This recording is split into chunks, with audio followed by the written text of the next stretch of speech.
Hey,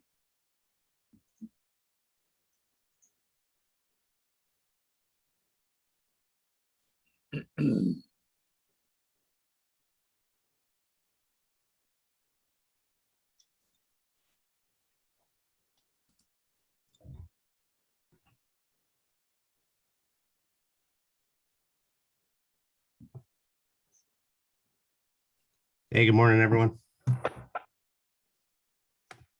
Good morning.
Rebecca, are you going to lead the roll call portion? I was gonna ask that you do it for me, if you don't mind. Okay. I don't have a full participant list. I'm probably going to rely on just making sure that the Zoom list is fully populated so that we can see everybody's names, and then I'll ask for just proxies, and we'll use that rather than a verbal roll call. Okay, when I type everything up, if I don't, that's the issue, is that I don't see all the Zoom stuff. It doesn't give me that list on the recording. Okay, I'll take a screenshot of the participant list. Okay, thank you. And share that with you. So, and yeah, if anybody's that was why Kelly had requested that, is because I only get what's on the recording itself. So copy. Great. Yeah, I don't have the actual full member list anywhere available, so I'll use that method we just described. Yep. Anyone who's not on it, we'll assume is not here.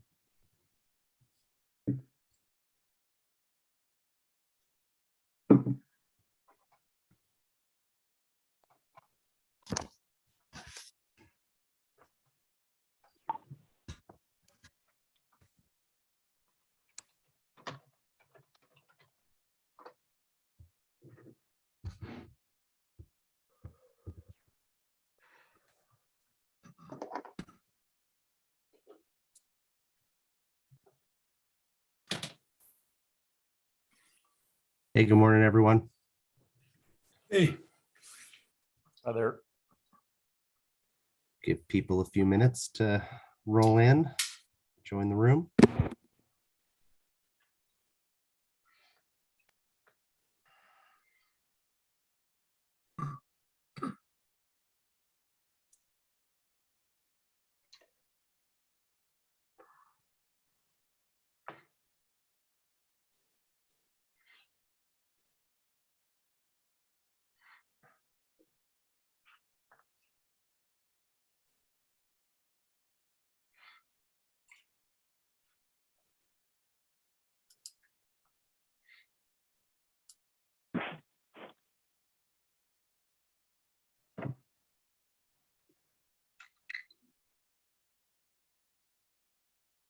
Hello? Hey, good morning. Hey, Nick, the presentation you're going to do on the land tender Yeah. software, is that the similar one, same one same presentation you did for Forest, the Fire Safe Council? Yeah, yep. Yep. Okay. I guess it will be. Morning, Randy. Okay. I'm going to try, folks who are just calling in, I'm going to try to get your names populated in our list here and use that as our primary tool for roll call.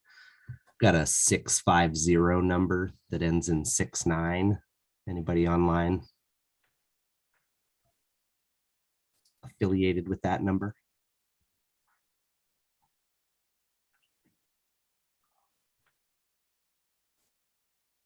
That is a call for name associated with phone number ending in 2169.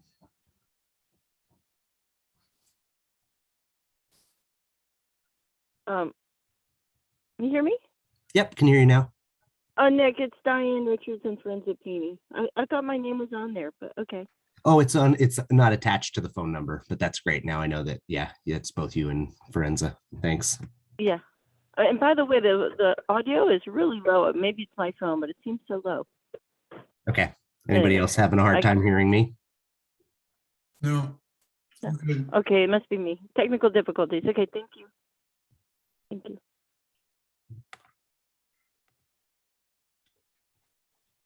And Rebecca, I won't have controls to be able to rename anybody. So I'm going to let you try to handle that part of it. I'm not familiar with how to do that. Okay. If you hover over the top right of the panel, that is the 650 number, it should give you the opportunity to rename. Okay, and what name should I put in there? Diana and Forenza. How do you spell Forenza? Firenza. And Pini, it's Pini is the last name. And Nick, on my screen right next to that, it shows Diane Richards' iPhone. Okay. Yeah. So it's in two places. I see that as well. Is that one fine as Diane Richards, or does that one need to be renamed? That's okay. We'll know who they are. Yeah.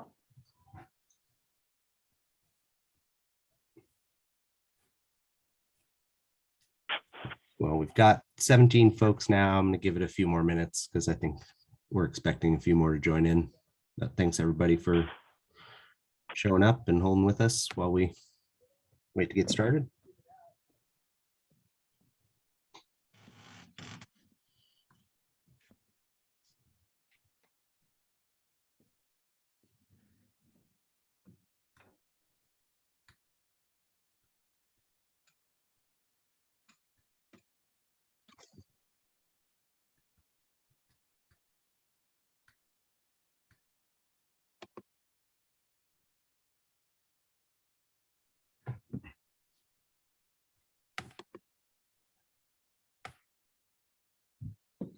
Okay, you're on.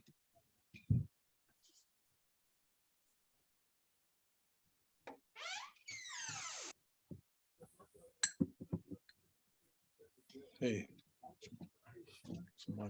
Oh. Yes. Hey, Joseph. Hi, Nick. How's things going? Doing all right. Busy. Enjoying nice spring weather though, and Well, it'd be nice if it rained some more. a couple more storms would be nice. 2 storms a month through the summer with water. Well, it has happened, you know, we've had summers where we've had showers off and on through the summer. Might happen. Yeah. Well, it was nice. The late spring rain sure is nice. So driving in and out of Hayfork last couple of days, flowers look amazing across the fields and Yeah. it's beautiful.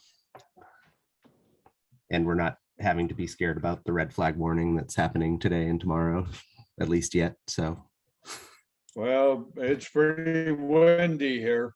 oh yeah. Yeah, actually one of our technicians working up on the McFarland Fire Recovery Project was measuring a tree and the wind was blowing like 40 miles an hour and it blew some charcoal bark into his eye and he ended up having to go down to the clinic and deal with it. So it's hazardous up there and the wind's been blowing right now. Yeah, the woods isn't a safe place to be when the wind's blowing as hard as it is. That's really not.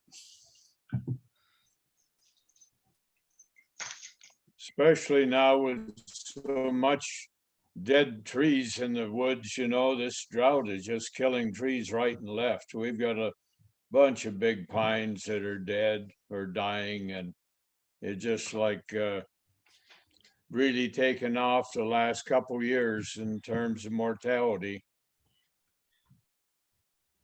It is pretty dramatic. Diana, I see that you can see us but not hear anything. Not sure how to help with that. It's most like if you're on your computer. Oh, you can't hear. Gee, that's helpful. Let's try typing. Nick, Diana just wrote something in the chat that she cannot hear. So can you tell her it's on her end, I guess? Yeah. Yep. Trying that now.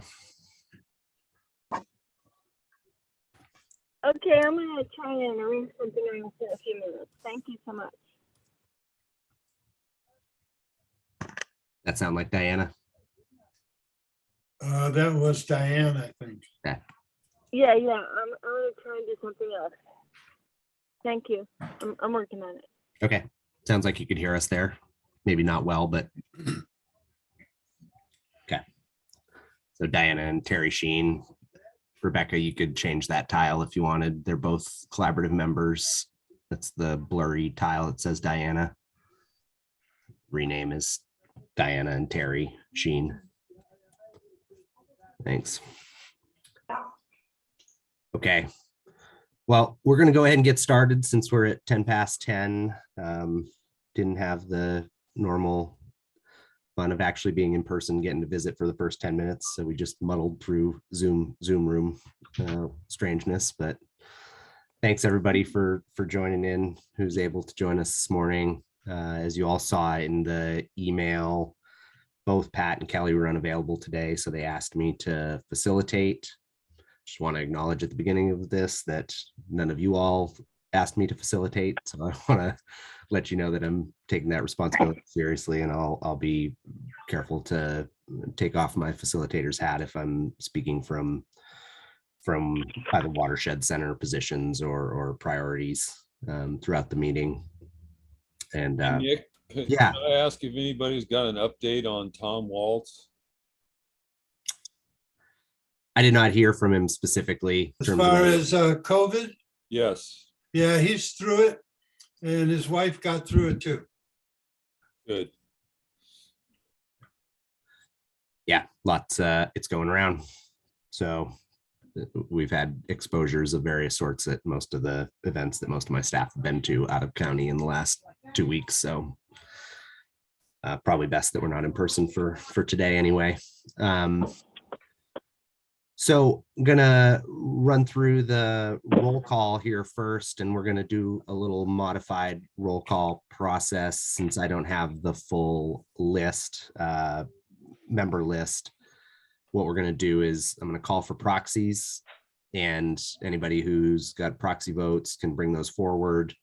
And then I'm going to use the participant list that we have here on Zoom as the broader roll call of who is available and participating. That I think is the best sort of way to capture everybody, and then we can cross-check that, of course, against the member list in the future, and we can record that in the minutes once we get them written up. After everybody knows, I think we're being recorded, so. We'll go ahead and call meeting to order here and call for proxies. Arnold Whitridge, I see your hand up. Ken Baldwin asked me to speak for him. Okay. And Ken speaks for the trees, so got the trees on board. We've got any other proxies?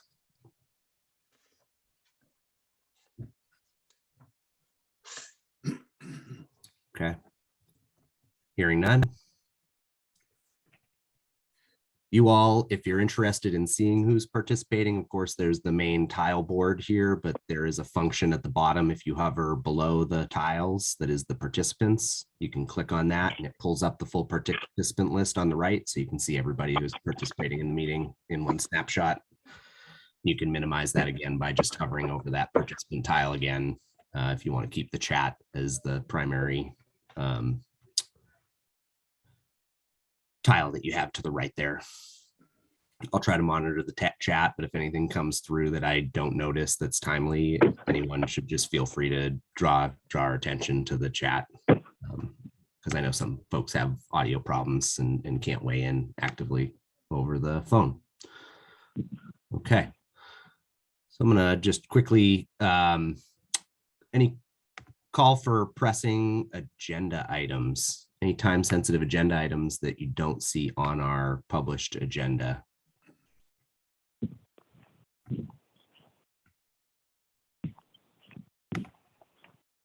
Okay.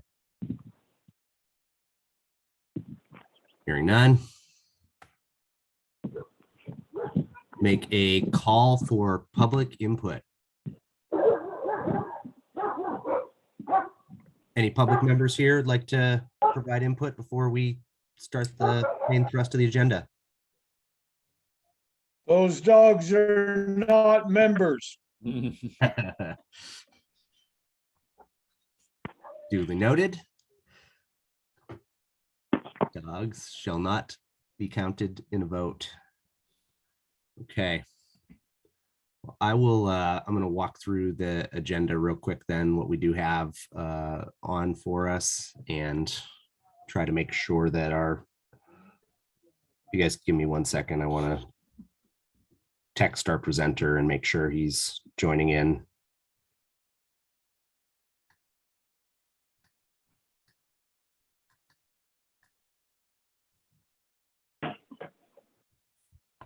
Don't see him on the list here yet. There's no one in the waiting room. I have. There's no one in the waiting room. Okay. Sorry about this. If everybody could give me 1 second to forward this.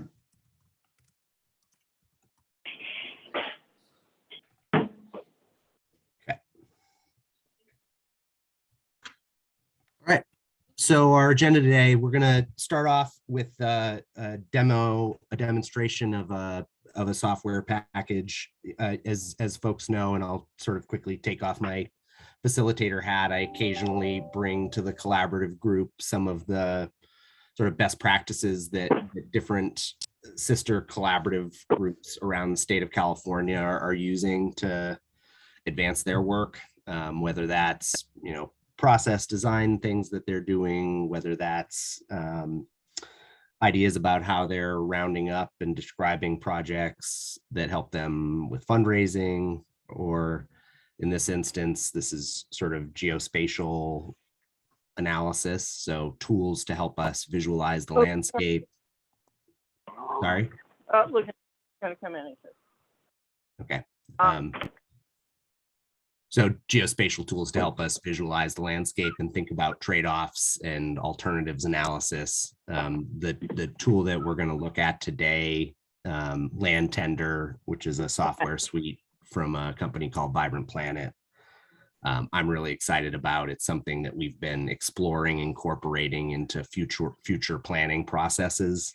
Some of the highest functioning and most successful collaborative groups around the state of California are using it. So it really helps take us from the discussions we have about collaborations to thinking about what those trade-offs then represent in terms of outcomes on the landscape, social, economic, financial, and ecological. And so Joe Flannery's with us, and he's going to talk to us about Land Tender as a tool, and I'll give you some more context on that as we dive into it. But that's the first presentation, and that's really, Nick trying to bring that forward as a concept, something that we could use as a collaborative group to make our work more effective, more efficient, and to get to project planning, consensus around project design and project planning more quickly. After that, that'll be a 1 hour session. And so Joe's going to give I'll share screen. Joe's going to give us an actual like demonstration of the software suite. And then we'll have some time for question and answer and discussion. After the Vibrant Planet land tender demonstration, Jennifer Mata is going to give us an update from the BLM, including their resource management plan, and then just some staffing updates and updates across priority projects, infrastructure spending and such. We're going to get some Forest Service updates after that. That'll include the Heritage Implementation Plan. Eric Whiteman, Six Rivers, is going to provide that. And then we're going to do a little recap of the West Side Plantation and Pilot Project field tour that happened, I believe, last week from Tara. And 12:30, we're going to hear a little bit more, and I think this will be a continuation about Shasta Trinity National Forest West Side leadership and organizational changes. Tara will be providing us with some updates around what that's looking like. The next item, this rethinking our vision, mission, priorities, we're going to push to July 15th, so that won't be an item today. And then we just have partner updates as a concluding item, and we'll build our agenda for both the June field trip and the next meeting. If things are going well, folks, I'm hoping to end at 1 o'clock instead of 1:30, if that's at all possible. Of course, if we run over, that's just fine. But I'm hoping to get to the Trinity Public Utility District's 40-year celebration for a minute at the end here. And I know that we've got some of our Forest Service colleagues are going to have to drop off at 12:45 and 1 o'clock as well. So if things go our way. Hey, Nick, a quick question. No Rachel or Ted gonna join us today? No, we won't have Rachel or Ted. They're both unavailable today. So Kristen's with us until 12:45 today. Jennifer, of course, BLM is with us, and LaJean's with us from Six Rivers as well. And then we'll have Tara will be joining us a little later. We've got a conflict with a leadership team meeting that happens monthly with the Shasta Trinity that I think in future meetings, maybe we can talk about whether we want to find a different time for our standing meetings to avoid that, because we're confronting it with each of our meetings right now. It's creating difficulties for Rachel to be with us in particular. Okay. I'll leave with that. Anyone, anything else we've heard from the agenda? No new agenda items brought forward. Anything else for the agenda before we dive into the land tender demo? Well, Nick, I'm not sure where along that agenda, but someplace we probably need to hear about the infrastructure money that's headed this way and how it's going to be spent. Great. Yep. Jennifer's got that in her list, and Kristen and Tara, I suspect. I know, see Tara, you just joined. If both of you could be prepared to just give a little update on status of infrastructure funding and when we might see some of that come into the county, that'd be great. Yeah, thanks, Joseph. The other thing I'd like to hear about, Ted had mentioned last time about the wildfire money, that fire sheds, we were going to get early monies. If that came through. Yeah, that'll be related. So Tara and Kristen, maybe you can speak to both the disaster relief funding that came for the 20 and 21 fires, and then and as well as infrastructure. Okay. Well, with that, we're going to go ahead and move into this demonstration of land tender. I'm going to take off my facilitator hat again briefly. I mean, I gave you all a bit of a preface, but my real, again, this is a software suite that collaborative groups in California are using to facilitate the effectiveness of their collaboration to get to project design and planning more effectively, and to really weigh trade-offs. And I think you'll see, consider alternatives really rapidly and provide a foundation for us to discuss trade-offs and alternatives as we're designing projects. And my hope is that we can bring this toolkit into our work as soon as this summer and deploy it across the county project planning into the future, and really make our shared work more effective and more efficient. I think you'll see some ways that this can help us achieve that. But with that, I'm going to turn it over to Joe Flannery. And Joe's been with Vibrant Planet now for a little under a year, coming over from the Forest Service. I'll let him give his own sort of bio and background, and a little bit more about the organization that he works with, and of course the software suite itself. And we'll have some time for discussion, Q&A, when we get to the end of Joe's presentation. Joe, I'm going to share your screen now, or no, excuse me, you should have share screen access. So I'll just turn it over to you. Great. Well, thanks, Nick, and thanks for the time today. I was telling Nick the other day, this is actually probably the best part of my job is I'm the community relations lead in Vibrant Planet. And I actually really get a kick out of kind of going around the state virtually, and most times, sometimes out in the field, and meeting with groups and kind of hearing what their pinch points are, seeing what they're doing on the landscape. I've been in this space a long time, and I know it's not easy. It's a complex puzzle to solve, and that is, how do we, kind of turn the corner on increasing pace and scale of resilience in California and all across the West. I'm a third generation California public land management, so it's in the family, it's in the blood. I kind of eat, drink, and sleep it. Outside of what I do in Vibrant Planet, I'm a conservation documentary filmmaker, so I'm doing everything I can to try and spread the word of conservation, resilience, all things there. So before I joined Vibrant Planet, I did work the last 10 years for the United States Forest Service. Before that, I was a park ranger. Before that, I worked for the National Park Service.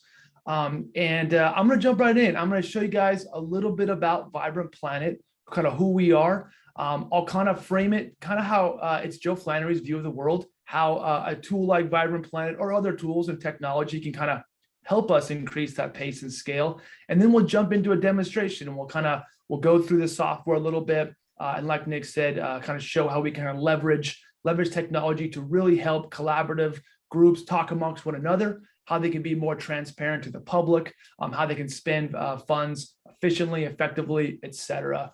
So I'm going to do the old screen share here, and we're going to jump right in. And during the presentation, I kind of turn off the video because I'm clicking on so many different things. It's kind of hard to see everybody. So just speak up if you have a question, interrupt me anytime. It's no problem. We're all casual here, and we'll go from there. So land tender, what is it? I'm going to interchange the word system and tool, right? So at its heart, it's a decision support tool. Everything we've done in land tender is to standardize and normalize all this data out there, right? New models, new data. Folks have already invested in data in some places. We normalize it, basically, and I'll explain what that means. So we're empowering users in an easy way to set their own priorities. That means it's a decision support tool. It's not Vibrant Planet, our organization, or the program land tender telling folks where to go treat the landscape, what priorities. In essence, you're telling yourself, right? So it's a decision support tool. At the end of the day, humans are going to make decisions. We're going to get on the ground. We're going to verify some of the outputs that land tender can do, but it's a decision support tool. And it's really not made directly for agencies. It's made for collaborative groups. I always call it the sandbox that everyone can play in, right? I spent a long time in the Forest Service trying to work with collaborative groups. And there's all these pinch points, right, of sending shape files back and forth via email, et cetera. And it's really difficult, especially for mature partnerships and collaborative groups that have ramped up their capacity and they're applying for grants. They've learned all the Forest Service or the state's grants and agreements rules. And they're at a point now where they're ready to roll their sleeves up and not just be part of the discussion, but actually be part of the planning process. And that's what land tender is built for. It's built to solve that. And I'm going to get into all of that in a moment here. So let's get into kind of who is Vibrant Planet. So we started as a 501c3. We started as a nonprofit about 1.5 years ago. I've been with Vibrant Planet, a little over half a year now, from the Forest Service.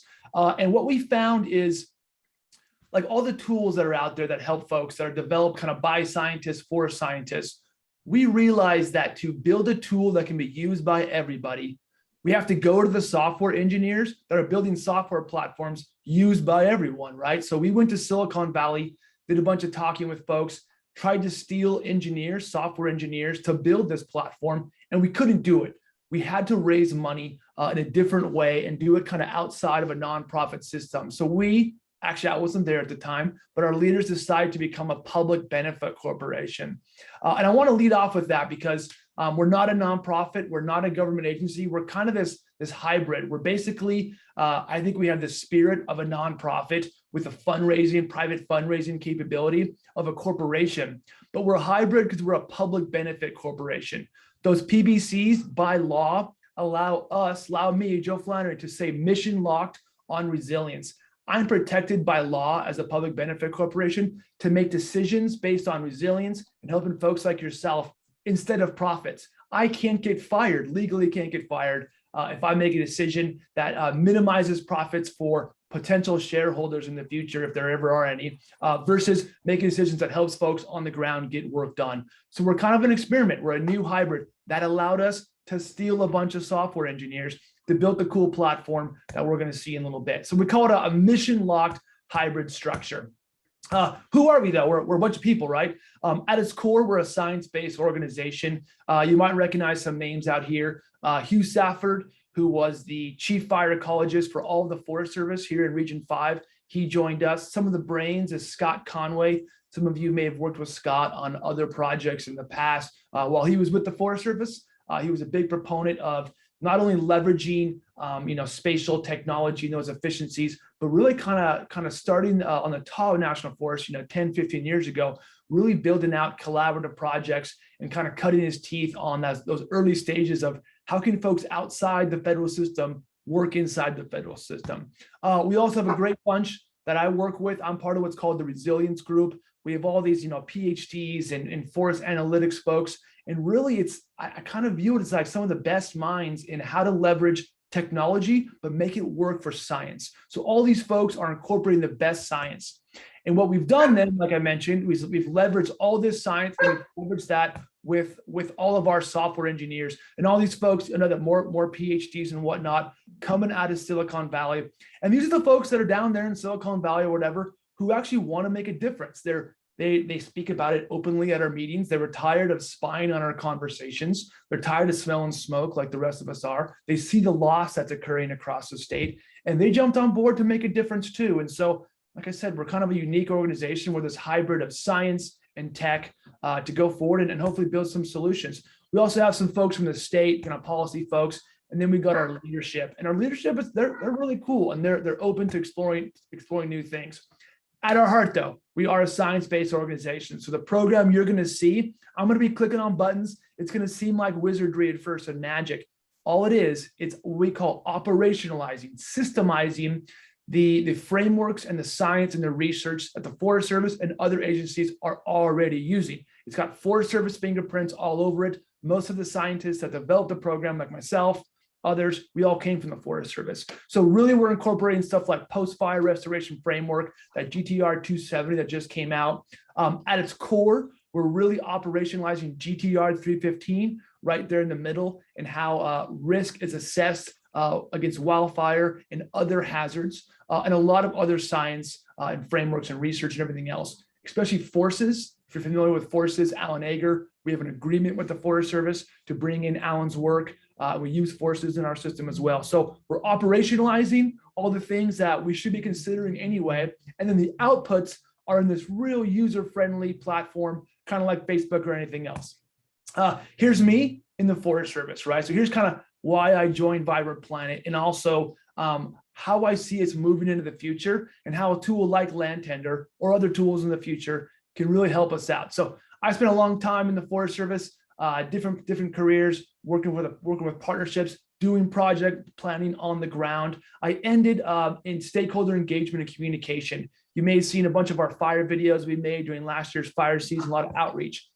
In all of my outreach, I feel like the thesis I was always saying is, we know what to do, right? We know what to do. We know that treatments can help reduce the risk of wildfire. We know there's ecological benefit to these treatments.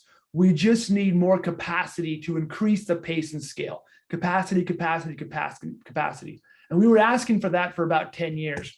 And I really think that legislative bodies have finally responded. And so we're in this moment right now, and I truly believe this, that we're no longer trying to increase the pace and scale of restoration. we really are in the first stages of increasing that pace and scale. We're doing projects, and I say the collective we're doing projects bigger. We're looking at larger landscapes. We're doing them quicker than we ever have before. So it might not feel that way to us that have been down in the trenches here the last year with high intensity wildfire all around us. But I do believe that there's a lot of positive momentum.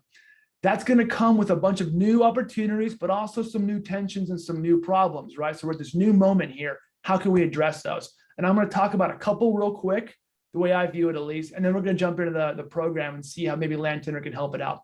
There's temporal pressures, transparency and access, economic opportunities, and technological advances, and I'll touch on each one of those. So first, temporal pressures. And really what that means is we're going to be asked, and we already are being asked, to work faster than ever before. We're also going to be asked to respond to disturbance faster than ever before. We're going to be going on big planning efforts. And then this upcoming fire season or next fire season or 5 years down the road, half of our planning area is going to experience high intensity wildfire. How can we quickly pivot off that? The public pressure for us to do so, and it is real essentially. And so basically Land Tender and its powerful workflows, it really does allow land managers, all land managers, right? Not just federal agencies, state agencies, all of us are land managers. It really makes us and helps us facilitate to create these dynamic cloud-based plans that we can create in months rather than years. And I'll get into that a little bit more. Transparency and access. I always phrase it this way, that in California and across the West, we really built up over the last 30 years, for example, the largest wildland firefighting organization the world has ever known, right? Between CAL FIRE and the Forest Service and all of our local resources. Whether we knew it or not, there was kind of a social contract that we entered with Californians and with our community members that, hey, you build us up into a large wildland firefighting organization, and wildland fires will be a thing of the past, right? That risk will be gone. What we're seeing is that's not possible as conditions change. So that social contract, and it's no one's fault, isn't working out. This time around, on a new social contract that's starting, as we get more money and we get more support to do these landscape level treatments, there's going to be another social contract, meaning there's going to be ever more eyes over our shoulder asking us, looking, how do we spend that money? How do we make our priorities? Why are we treating over by this community and not by this community? So the need for transparency is paramount right now. So is the need for access, right? How do we get folks that aren't trained in fire ecology? How do we get folks that aren't trained in GIS? How can they help us out to build that capacity as we increase the pace and scale? We think our system does both, right? So it allows a transparent way. You can see right away how we moved from planning, assigning treatments, how much they cost, and why we're going to treat a certain area of the landscape. We also think that we call Joe, can I interrupt you real quick? Yeah, sure. Rebecca, could you please let Jerry Cousins in the waiting room, if you could just monitor and let people in. He just got kicked out and I don't have the ability to let him back in. Thanks for doing that. Sorry, Joe. Oh, good. So we also say it democratizes data and the scientific model access. And again, I've kind of touched on this already, but that means that these planning processes that were currently and historically done within like a government silo, right? It kind of creates horizontal integration, meaning it allows more folks that have built capacity, these organizations all around public lands that have built capacity, it allows them to roll their sleeves up and actually get into the planning process itself. Economic opportunities. One thing in the Forest Service that I know I always kind of bang my head against the wall and folks up and down the state is there's a whole host of organizations and individuals that benefit from a healthy fire resistant forest. But it seemed like the burden was always on a few folks to fund it and to plan and to treat it. And so we know that there are economic benefits from a healthy forest. Land Tender allows us, while we make priority treatments based on the values we care about, it actually can identify co-benefits, benefits to water, benefits to carbon, benefits to biodiversity. And there are folks out there that might open their purses up a little bit and give us a little bit extra funding. And we're already seeing that right now with water districts up and down the state who realize they have an inherent benefit from a fire adapted forest, right? They're not gonna, when high intensity fire comes, burns all the trees, it all comes into the reservoirs, there's a huge cost of cleanup. And we're seeing, like in the North Yuba Forest Partnership down south, water districts are starting to contribute funds.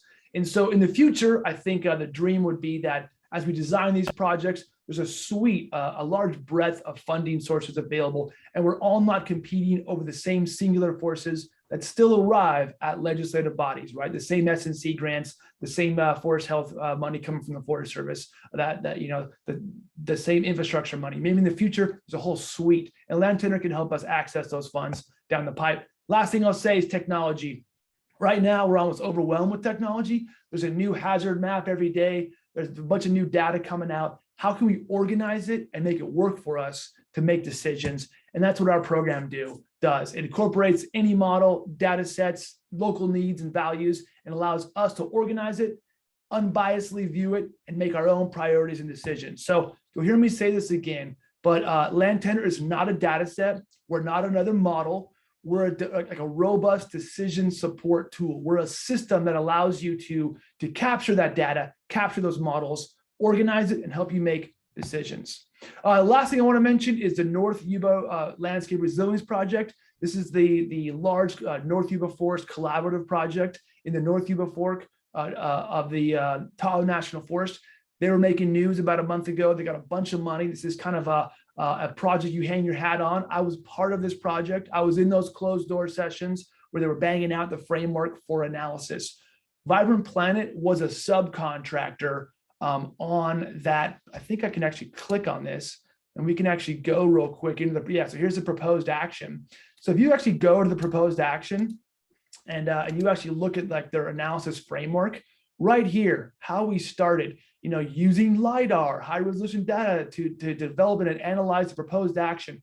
This is essentially describing Land Tender, what we're going to see. And it's no surprise because we were a subcontractor in this decision framework. We helped kind of design this. Everything you're going to see in Land Tender cut its teeth on this large project that just got, like $80 million in total. If you scroll down a little further, you see, in their actual, so now we're actually in the proposed action itself and how they kind of break down the landscape.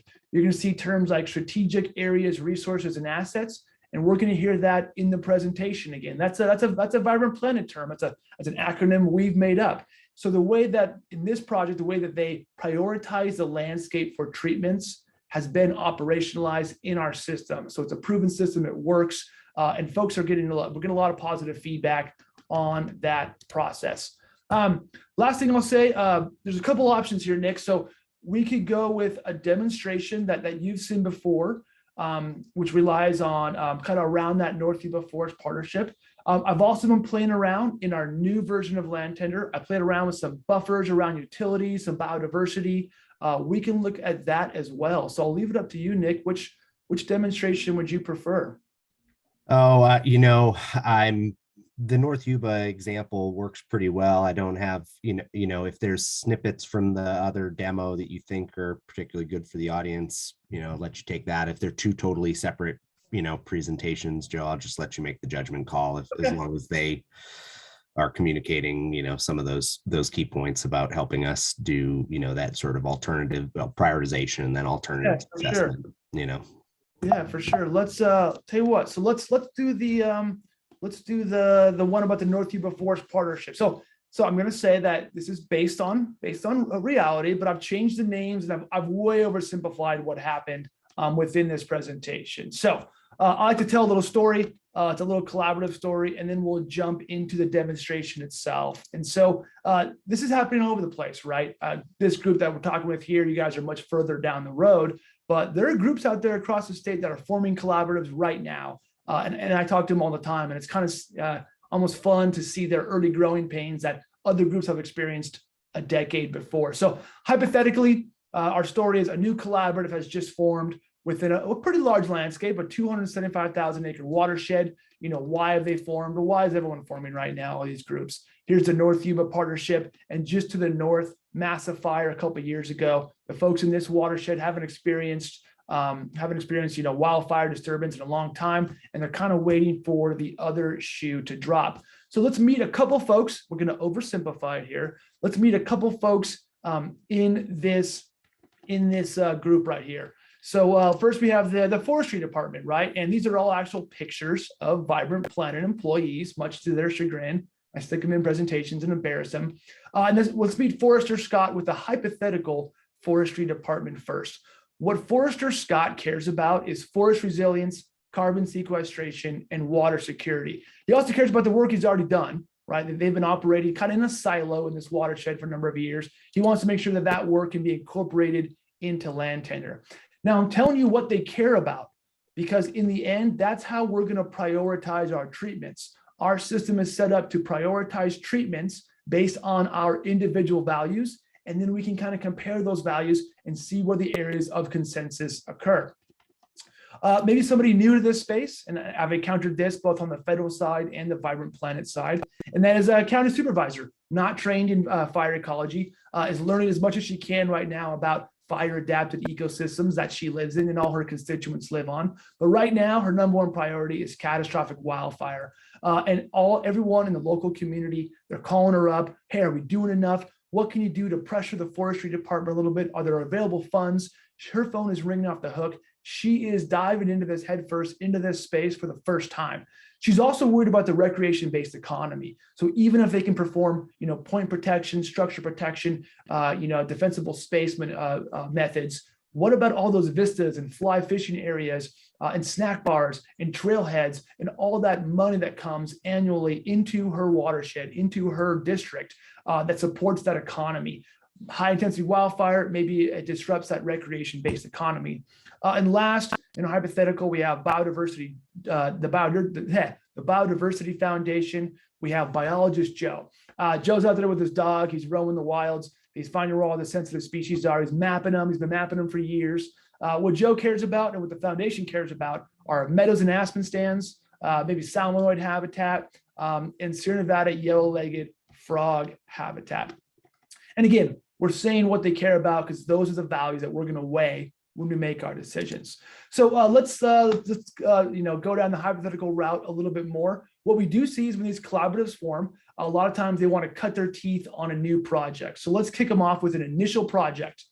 They have a lot of tasks they have to do, and you guys are all familiar with these tasks. So let's have them plan an initial forest resilience project. Within that project boundary, they then have to prioritize treatments within that boundary. Let's give them a carrot to do so. Let's say they have $1 million, not too much, and let's say they have 3 years to spend that money. That means they have to come to consensus on a preferred alternative to move forward into implementation. It also means they have to be a little transparent, going back to the earlier, right? How are they going to spend that money? Why are they spending it in the locations they've chosen to treat? Maybe they have to present at an upcoming public meeting. And this is always a pinch point for them, right? Forester Scott, he's kind of shy. He doesn't like presenting. Supervisor Torrey, great public speaker, County Supervisor Torrey, but she knows very little about this process, and no one wants biologist Joe to talk about because all he talks about is frogs. And then, of course, that means whatever lessons they've learned in this initial project, they want to make sure that it can scale up to the entire watershed. So before we jump into the software itself, we're going to go over kind of the actual flow of how it works. And that way, when we're in there clicking buttons, it'll make a little more sense. So it starts with data. Every time we see this symbol, it means that the collaborative or the agency has an opportunity to provide input as well. So it's a very transparent, open system the entire time we're in there. And so it really starts with data. And this can be everything from our structure layers, where people live, our canopy cover models.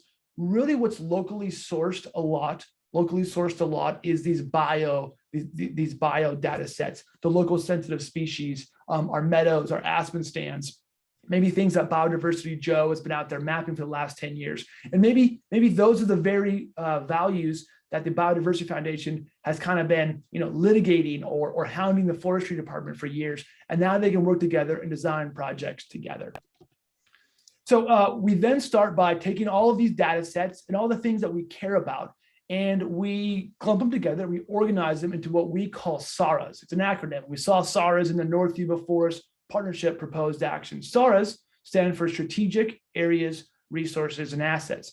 If you're familiar with GTR 315, GTR 315 calls them HVRAs, right? Another acronym. Very similar. We happen to call ours SARAs. It's all based on that framework. Now, a couple characteristics of SARAs. SARAs have to have societal value to be brought into land tenure to prioritize. They have to be able to be mapped, and they have to either be able to be affected by a disturbance or can affect a disturbance.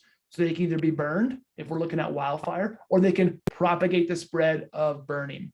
We then normalize and appraise all of those SARAs in a non-economic way.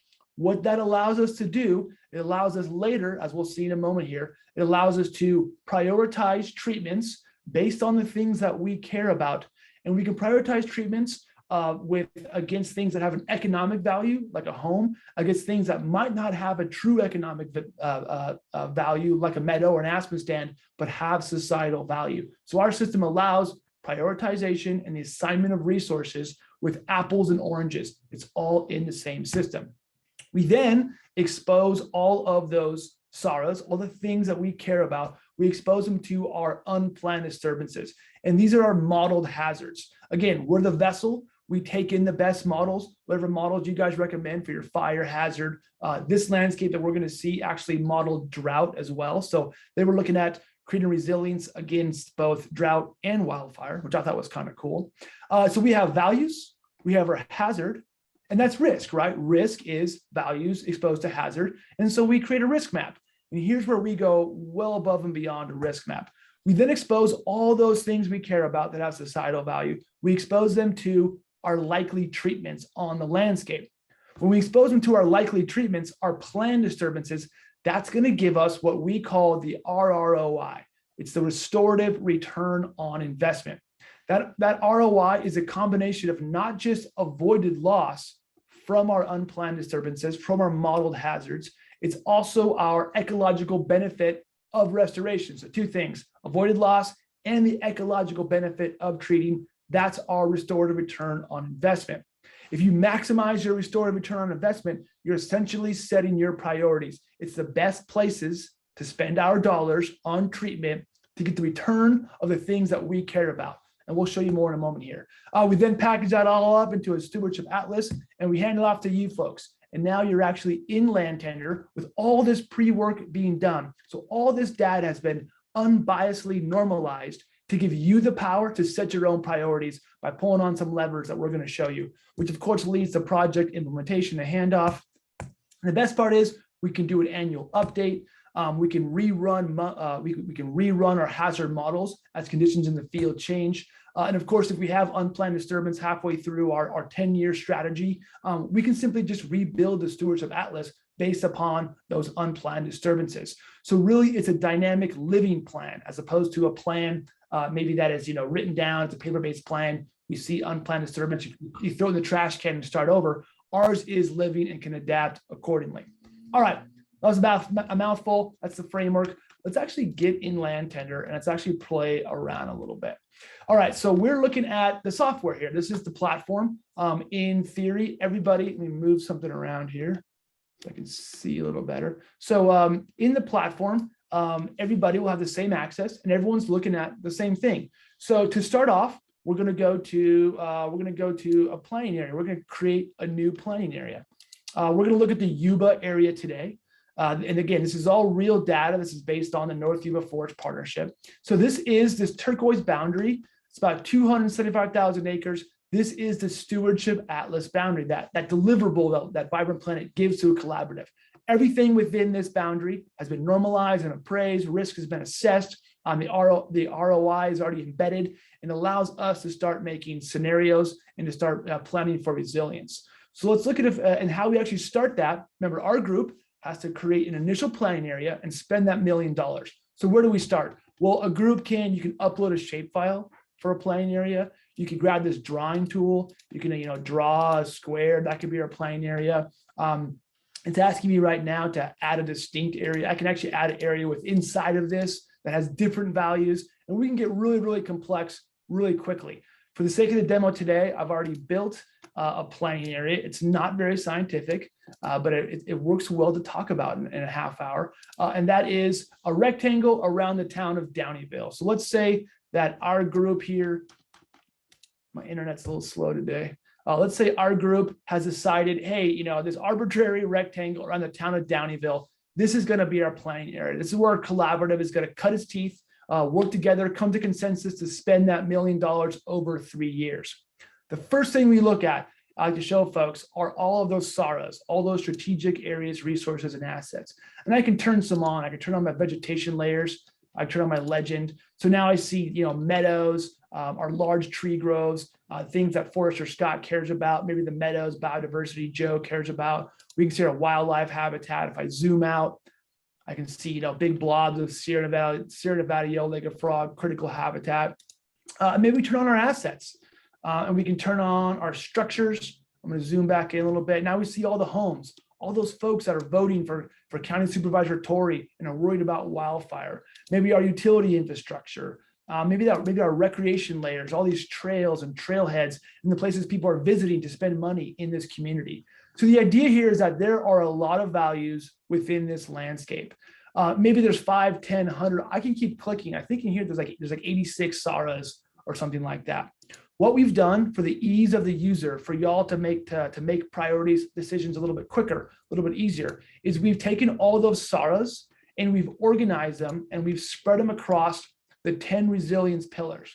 Now, we didn't, come up with these 10 resilience pillars. You may be familiar with these. These were developed by the Nature Conservancy, the state of California, and the Forest Service. It's a way to kind of have a common system of nomenclature for resilience across landscapes in California.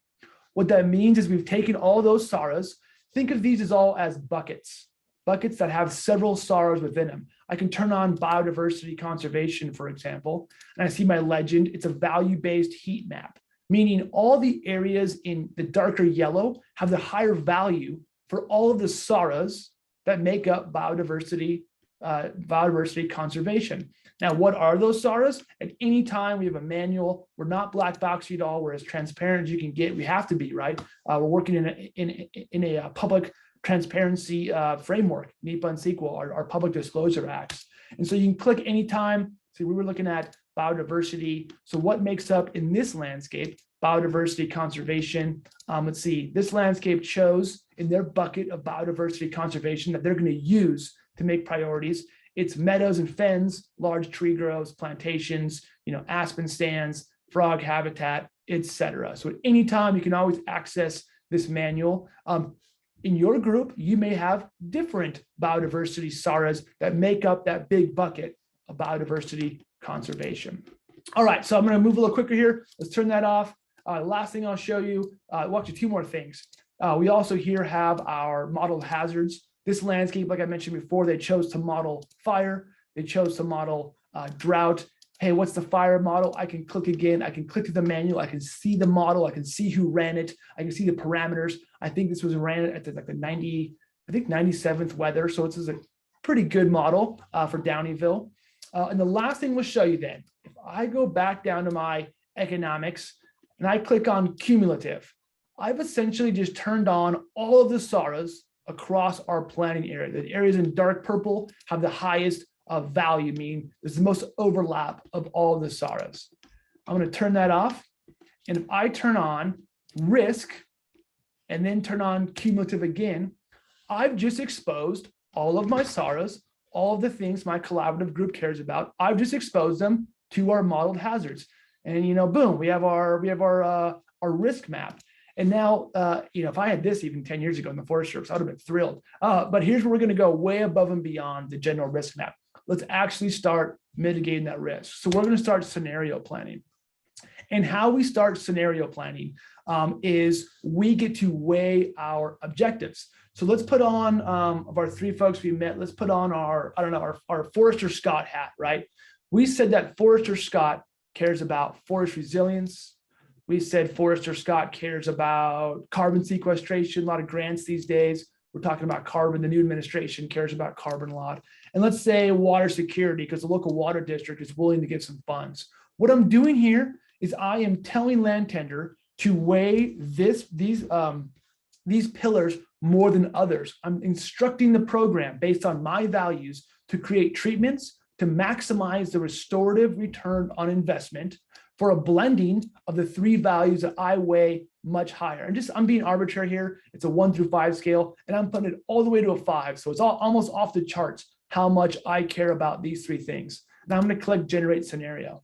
Now this is going to take a moment. And the first thing we're going to see is we're going to see a map it's another kind of heat map that's going to show all the areas within our planning area that I should treat if I truly do care about forest resilience, carbon sequestration, and water security. It's all the areas that have the best ROI, the best return on investment, the locations where we should spend our money first to get the best return on investment for our 3 weighted pillars.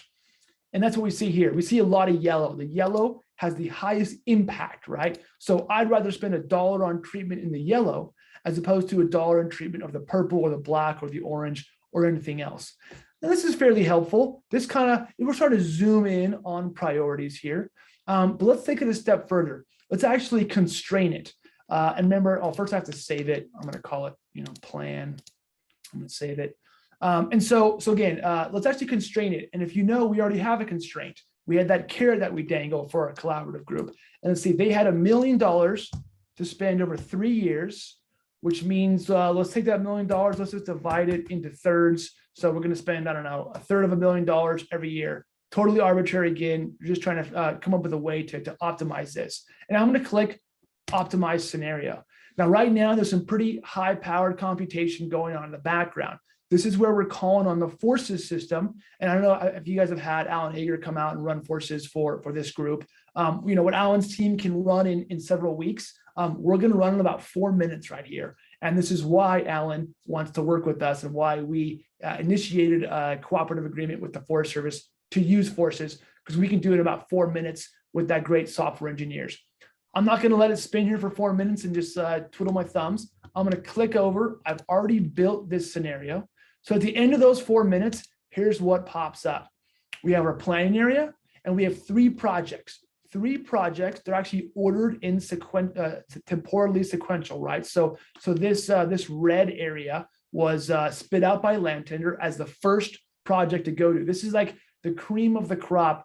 This is where the first place we should spend our dollars if we truly do care about forest resilience, carbon sequestration, and water security. I can actually click on this one right here and pull up some information about it, which I think is pretty cool. I can see my land ownership distribution. I can see the likely treatments. Again, these are likely treatments to generate that ROI, but we still recommend that folks, get on the ground, go out and verify it. When you go on verify too, give us feedback so we can actually refine land tender more. And we're doing that right now with the Tahoe National Forest. They're out here on the ground verifying what land tender is kind of spitting out as the maximum ROI and the treatments associated with them. And we're getting pretty good feedback. We really are. It also has the treatment costs. Another input. These treatment costs we don't create. We worked with the collaborative, with the Tahoe National Forest to get costs. They've already been operating nearby. We figured out how much those costs are. So these are estimations, but they're pretty darn close in this watershed. We see here there's a gross treatment cost, there's a net treatment cost. So I already know that there's some value in the timber that's going to get removed to offset the project cost. The last thing I want to say is that what's neat about land tender, and literally why I left my dream job in the Forest Service, where I was like making videos all the time and traveled around the state. The reason I left is right here. Land tender, what we see here, if you drive through Highway 49 and you look up on the hillside right by Downeyville, and I go through this neighborhood all the time, it's going to burn. It needs treatment. It's been ignored for a long time. And if you pull it up again, you can see why. It's not that cheap. It's going to be hard to operate in. We're right outside of a town, right? So there's going to be human conflicts with, noise and prescribed fire smoke. There's no surprise that it's been ignored for a little while. What land tender empowers collaboratives to do is to move beyond just acres treated. Land tender suggests and shows a transparent route for how we arrived at the priority acres. And there's a difference. If we were just looking at acres treated and we want to maximize the amount of acres treated for a talking point, we're not going to treat right here. But if we want to treat the priority acres for the things that we care about, and in this case, we care about forest resilience, carbon sequestration, and water security, this allows us a transparent route to do so. We can project this up at a meeting. We can show folks how we arrived there. And so we're moving the dialogue and empowering you guys and really giving you the tool to move that dialogue yourself. And it ain't easy. I tried for years. Moving from amount of acres treated to priority acres treated, that is the next step. So right now, if Forrester Scott was acting alone, he knows where to go. He knows how much it's going to cost. He can start calling up contractors, seeing if they have capacity to actually take this on over the next 3 years. He can do so before NEPA is signed and before they actually do a timber cruise. He has a rough estimate of the value coming out of there. And he knows where to go, so we can start doing effects analysis and what's going to happen. But Forrester Scott's not acting alone, right? We're part of a collaborative group. So just as he's been playing around in land tender in this initial planning area, so have the other members of the collaborative group. So, the Biodiversity Foundation has also been building scenarios in this same planning area. Theirs look a little different. Why do they look different? Well, they weigh different objectives to a different scale. The Biodiversity Foundation obviously cares about biodiversity conservation and wetland integrity. And there is some kind of wetland integrity areas over here. No surprise that their projects are aligning that this is the best place to maximize the ROI for their objectives. Maybe we have County Supervisor Tori. Hers look a little different still, kind of similar, but they're different. Why? Again, different weighed objectives. She cared about fire adapted communities and economic diversity. All right, so let's say it's our first meeting. We've all played in land tender for a few weeks for this planning area. We're all going to get together. We're all going to throw the spaghetti against the wall and see if we can arrive at a preferred alternative together. So I'm going to come back up into to land tender. Land tender has a few bells and whistles that'll help us in those kind of difficult conversations. And that's kind of the point of land tender. It's a slick planning tool, but also it's a communication tool. What I found in left side analysis, right? So not the effects analysis, just in the process of deciding where we're going to do, why we're going to do it, how we're going to do it. Those processes in a collaborative setting can sometimes take 2 years. And there's a lot of folks that it's not their primary job. They're doing this on the nights and the weekends because they care about the resources in their communities and they care about their communities. But that whole process, where are we going to go? Why are we going to go there? What are we going to do in these areas? That can take so long, and land tender can really cut through that to get boots on the ground faster. So we're at that meeting. Let's actually use land tender to our advantage. Let's take these 3 scenarios, these 3 action scenarios. And remember, same planning area, same money, but different objectives. Let's generate a comparison. Let's call this, I don't know, just plan again. This takes a second. While this takes a second, let's click back and see that in the background, I told you about 4 minutes, that project did run. It looks exactly the same as the same project, but it runs in the background. That Forces engine for land tender runs in about 4 or 5 minutes. So let's click back. They'll take 1 more second. And then now we're going to see kind of a tabular comparison of all of our projects. And I'll walk you through this real fast, and then I'll wrap up and I'll keep my mouth shut and listen to some questions here.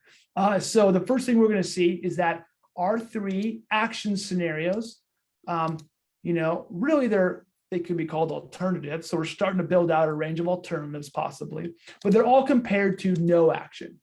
And they're compared to no action. And as I scroll down, we see that there's all of these, and this is FES, right? So we're calling on the relative comparisons from FES, another Forest Service system here, visually displayed a little differently. And so we see that there's not just the effects, but the effects over time. As I toggle this back to year 5, my numbers down here are going to change. The reason we do projects though, right? It's not just for year 1, it's for all the way out through year 20. So as I go to year 10, you see on this left under no action over here, you really see those numbers jump because our modeled hazards basically say there's going to be high intensity wildfire in our planning area in the next 10 years. And again, when you drive through Downeyville, it's no shock. So we're going to go out to 20 years. As I scroll down even further, we see that there's all of the resilience pillars. So every single value in the landscape is captured in one of these buckets. There's not a person at the public meeting who's going to attend who doesn't care about something, their homes, the roads, the infrastructure, where they like to mountain bike, that aren't going to lie in here. And we get to see the effects to the pillars over time. And as we see in doing nothing, our no action alternative, we see drastic numbers to all of the values that we care about. Now, as I click over to our actions, we're starting to see the numbers change. They still have negative signs associated with them. Why is that? Remember, we only did 1 project, or actually it's 3 projects that were combined into kind of one, right? So we spent $1 million over 3 projects. But remember all that yellow in the map? We were just scratching the surface in this playing area. But even with that $1 million that was spent, we can see that, for example, for forest resilience, our number almost doubles in a positive direction. Just that initial project, we're doing, twice as good. There's twice as much forest resilience as compared to doing nothing. Sometimes the numbers swing all the way positive, right? So in the Biodiversity Foundation's scenarios, they weighed wetland integrity, and actually they got a 21%. They're already in the net positive. So not just are they avoiding loss due to wildfire, they're way up in ecological benefit of their treatments. Now, here's something that's kind of cool I like. If you look down at the Biodiversity Foundations and you come down to fire adapted communities, they have a -48, right? So they've done half as well protecting communities, but so has the county supervisor scenario, right? And County Supervisor Torrey has a 48, but she also emphasized for fire adapted communities. What this allows is a little moment of consensus, right? And as you play here, you'll find these little moments of consensus all over the place. Maybe that allows Biodiversity Foundation biologist Joe, and I didn't design this way to give myself some credit here. This just happened. Maybe it allows the Biodiversity Foundation to say, hey, County Supervisor Torrey, if we do my treatment, your homes are also protected, but check this out. The wetland integrity goes way up. Yours doesn't really do anything. We have a little moment of consensus. And as you build these scenarios, and you can build them super quick and delete them and build another one, you can really arrive at consensus pretty quick.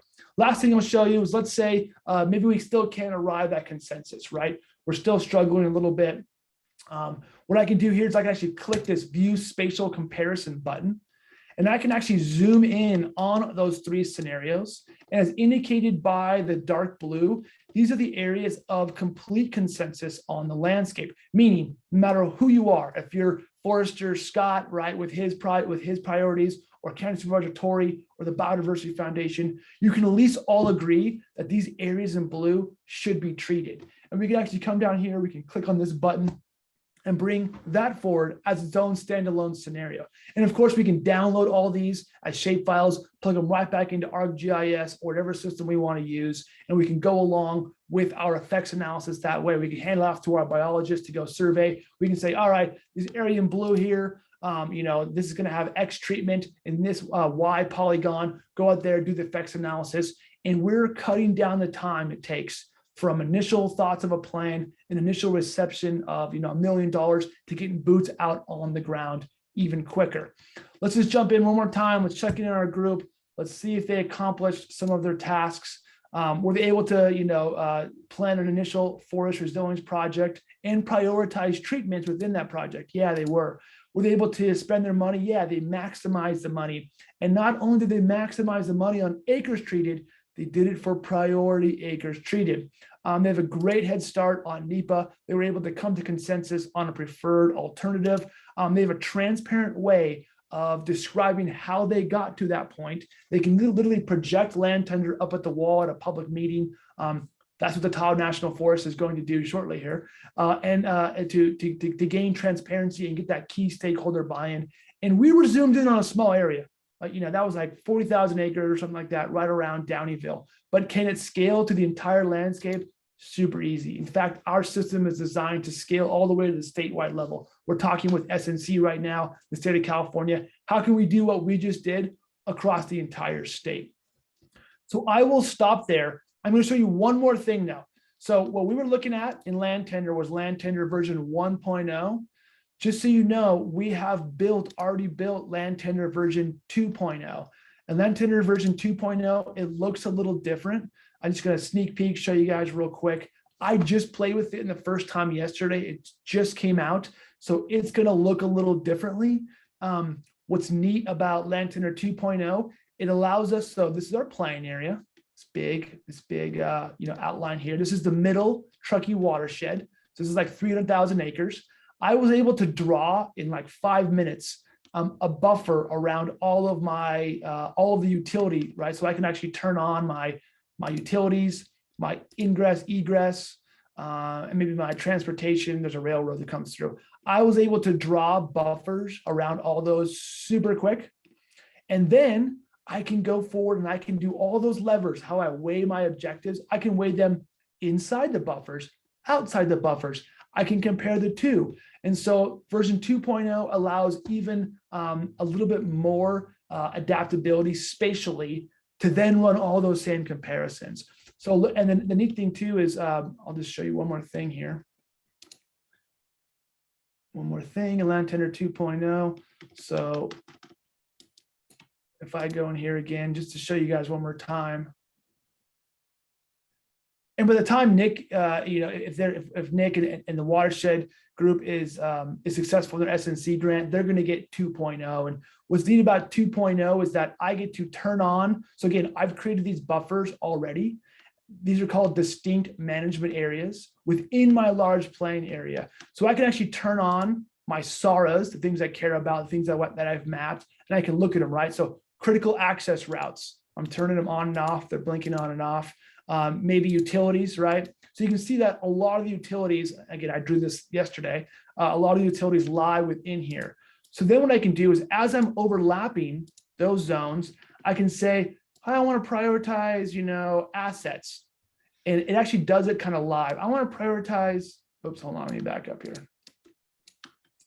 I'm outside of one of those. Let's go to, I'm now looking, we're zooming in on this buffer around Highway 89, and there's a utility corridor there. I can actually, when I weigh my objectives in 2.0, I can actually see it in real time. And these projects are popping up as I toggle these safety. And as you see, the dark blue is the areas of the highest priority. So as I toggle these on and off, I can actually kind of in real time in this next version of Land Tender, see where I'm going as related to my assets that I care about. I can also turn on maybe biodiversity. Maybe I'm looking at areas for like, well, wait a minute, maybe there's biodiversity and safety asset protection at the same time. Where do those overlap?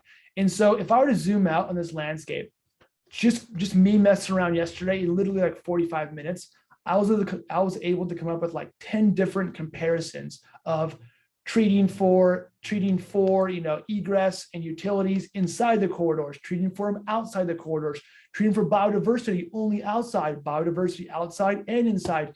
And you can compare a bunch of different ways and really drive consensus. So this is that second version. Just want to give you guys a quick sneak peek. And then I promised I would stop talking eventually and open up to questions. Thanks, Joe. Appreciate the presentation, everybody. I know that's a lot to digest in a rapid presentation, but I hope it gives you a snippet of what's possible. And especially so that like complex geospatial tools, ArcGIS and these sorts of things are things you imagine people using, folks like Denise from the RCD, for hours and hours, in a dark room and spitting out sort of analysis that answers some of our questions. It's really a tool that we can use together more in real time to look at model scenarios and look at trade-offs. So pretty powerful. And just as additional background, like the Watershed Center did apply for funding to get this tool in our hands for the Upper Trinity River watershed with a specific funding source. We're in active discussions with Tara and Kristen for getting, trying to populate the whole county with data. Amelia with Trinity County RCD, very interested in using this for our next round of the Community Wildfire Protection Plan.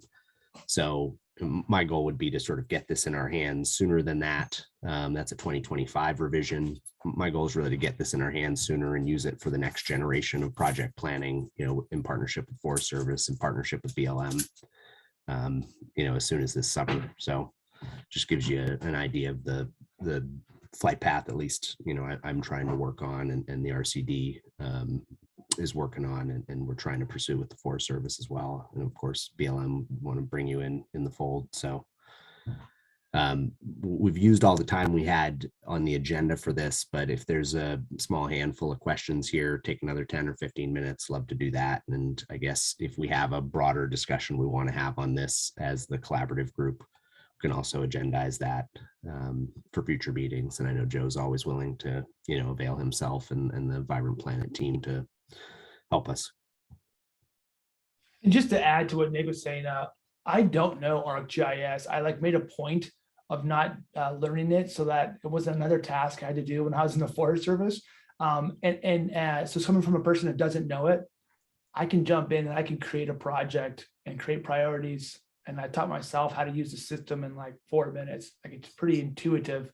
Again, because those software engineers, right? They make it real easy on you. It's the same folks that make Google Maps and everything that helping us out. So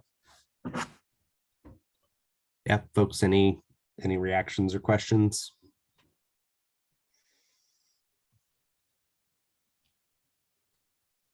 I'm also available at any time to do a much slower paced presentation. I know it's a lot to get through. It's a complex system. It's a lot to get through in a couple of, in 45 minutes. So at any time to understand the science behind it, to walk through a single scenario, I'm always available to do something like that as well.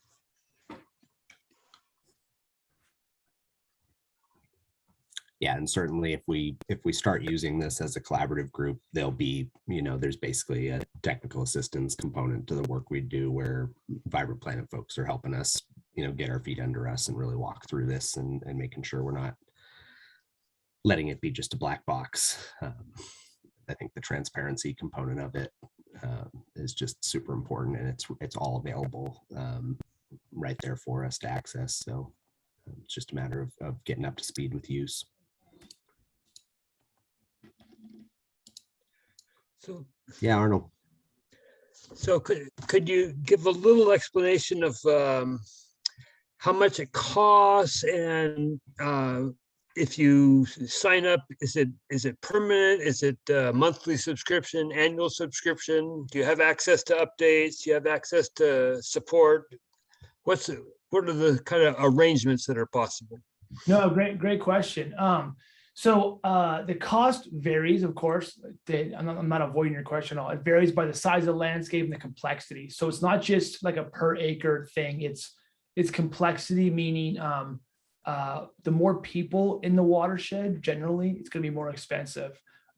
For I think the proposal that we gave to the watershed center for what they then passed on to SNC was approximately like $500,000. Nick, am I right in there? I'm sorry. Yeah, no, it was about $420,000 for the Upper Trinity River watershed. That's basically 5 years with all the sort of technical and project support and 30 user licenses. So basically enough licenses to spread out across, the land management organizations, as well as some lead, pilots from just general public collaborative members, the county. So basically we'd all be able to, have user access to actually do the toggling ourselves, do scenario building and all that.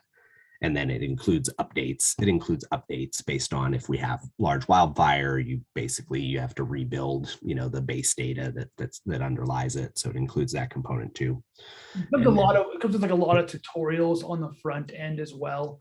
And especially for the first folks that are going to be using it, it could be the watershed center along with the Tahoe National Forest and the Lake Tahoe Basin are the first two we've done. Hopefully, the watershed center and the Upper Trinity watershed and/or the Trinity County RCD boundaries, the third kind of big landscape.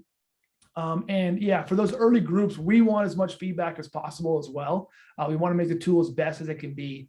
For pricing, just to address your pricing question at a broad level, we're trying to price it about half the cost of an ArcGIS license. Now, here's the tension though, right? That ArcGIS is kind of paid for off the top, right? So the agencies, they're paying for ArcGIS for the foresters off the top. And here we are going around unit by unit asking for funding. So it does seem like a lot of money for an individual group or individual national forest. The goal though, just like ArcGIS started in the same way. It started with a couple groups being like, wow, what a powerful tool. I can actually do a lot of cool things with it. It took a few folks to kind of be the tip of the spear and make it happen. And then it was quickly funded off the top and everyone used it.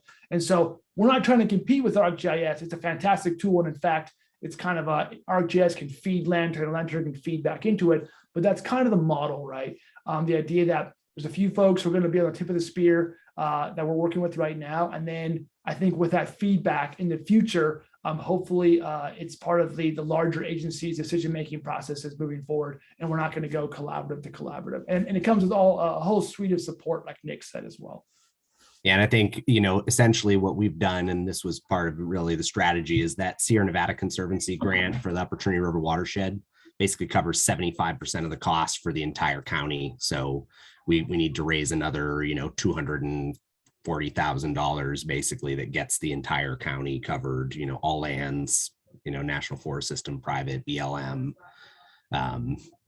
under that 5-year license, with the hope that basically the agencies are, engaging in, enterprise licenses that then we have access to, after that 5-year time frame. So it's not like we're, again, what Joe said, it's not like every landscape has to sort of purchase in the future. The sort of business model shifts a bit, and the buy-in shifts a bit. So that's where it's at. And we have basically a pledge from Sierra Nevada Conservancy for 75% of the county's costs, and we're going to use it for the Upper Trinity River watershed. So it's really a matter of whether we expand this to the broader landscape, which a lot of us care about and are working in and collaborating around. So.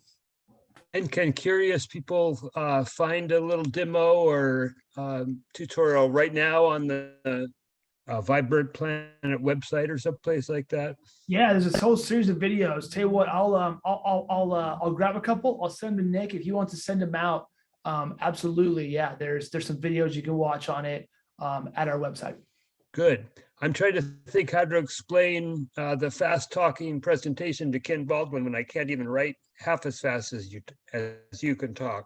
Yeah, well, like I said, if you want to coordinate a one-on-one or a two-on-one or whatever, I'll slow it down a little bit. I promise you that. I was trying to cram a lot in there, and I realized. No, I liked it. I can't write that fast. I hear you. I can't remember that much. Yeah. I'll tell you what. I'll pull a couple highlights out with some links, and I'll send them Nick's way for sure. Great, thanks. Yeah, and there's opportunity for us if folks want to do more work on the demonstration side. They've granted a demonstration license to Denise with the RCD, who can actually play in the Yuba watershed sandbox that they've created, since all the data is sort of created for that. So Denise has actually been working with the real tool to acquaint and sort of have basically a use case to decide whether she thinks it's a good thing. She's really excited about it, which is great. So she's actually been using it in that Yuba space and has really been I think excited about it. I want to speak for her. She was on the call. It looks like she's not now. So that's just the feedback I've heard so far. Great.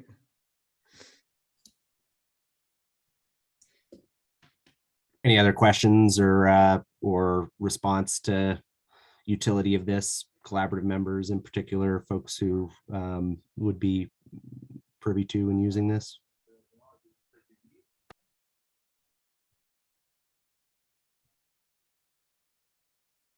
Hearing none, I'll assume you're all wowed and excited. And I think bottom line with this, the land management agencies, whether it's the feds or, our organization or the RCD, would really be, bringing some of the sort of piloting kind of user,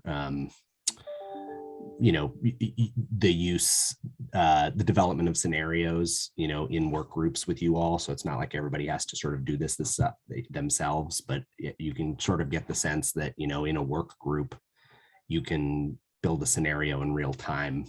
So 10 people can sit down with one pilot, and talk about what they value, what they want to accomplish in a given landscape, and build out project scenarios in real time, and over the period of, a 1-hour meeting, you could build out a series of scenarios for fairly large landscapes and complex projects. And that's really how I'm imagining us, using this.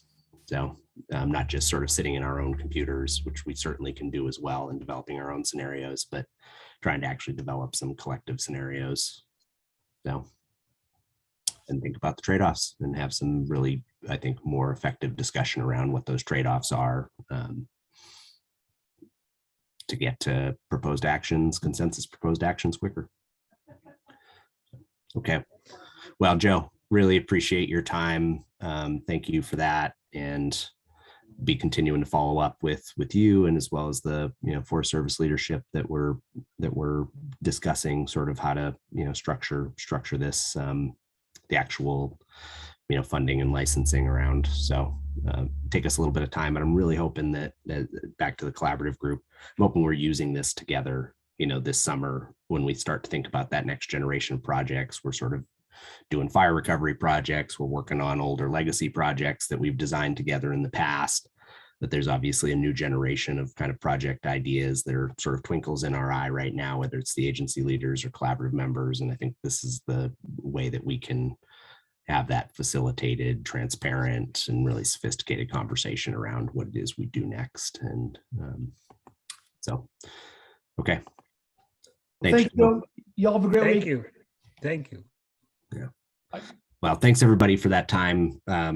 As non-facilitator Nick, I appreciate you entertaining this. And I know we all have different sort of appetites for technology, but this really does solve for some of the things that I think we've been struggling with in our collaborative conversations. So there's some real good reason to bring this kind of technology into our work. So thanks for the time. We're going to move into the next agenda item, Bureau of Land Management. Jennifer, her colleague Chad are going to talk with us about their resource management planning process. Thanks, Nick. Good morning, almost afternoon, everyone. So in the, it's interesting, Chad, you're upside down. I don't know what's going on there. I'm like, I don't know. I've been on hundreds of Zoom calls and I've never seen anyone upside down. this is the weirdest thing ever. I'm so sorry. That's okay. Maybe I'll talk a little slower to give you a couple more seconds. Sorry, when it popped up in the corner, I was like, wow, never seen that either. How did that happen? So good morning. I think everyone on the call knows me, but I'm Jennifer Mata. I'm the field manager for the Reading BLM. And we have some time carved out this morning to go over our resource management plan revision and kind of where we're at. So many of you have heard us talk about this before because basically we have been in and out of this planning process for longer than I would like to admit at this point. But we have permission again to restart, and I'm hoping finish the planning process this go round. So Chad was just going to give you guys a quick overview of where we're at and to basically let you all know we are in the beginning of a public scoping period for the RMP. So it'll be our first of kind of a few more to come. But I will kick it to him, hopefully, if he is right side up, or at least his PowerPoint is, and we can go from there. Chad. That sounds great, Jennifer. Thank you so much. I'm going to leave my camera off. I think I don't know what's going on. Yeah, never seen that before. I'll just share my screen here to present the overview of our resource management plan effort and our status there. Bear with me as I move some things around. And Chad is our planner. He has been on in the field office, oh my gosh, Chad, 8 months? About 10 months, yeah. So he's the planner for the Reading side of the house. He has a kind of cohort on the Arcata side since the plan is done jointly, but I will kick it to him. Great. Thank you. And just to ask, are you seeing? Chad, just so you know, we're seeing your Okay. notes as well as the presentation. Great, thank you. I was gonna sometimes this, I'll pause this share. And no worries if I need to turn off those notes. I just want to.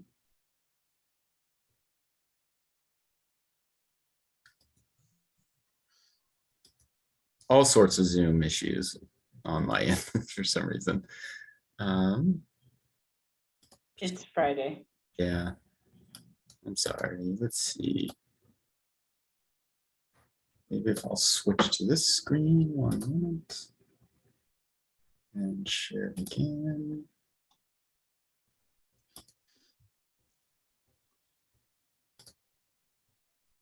Share that. You'll see my desktop for a second, and then I'm going to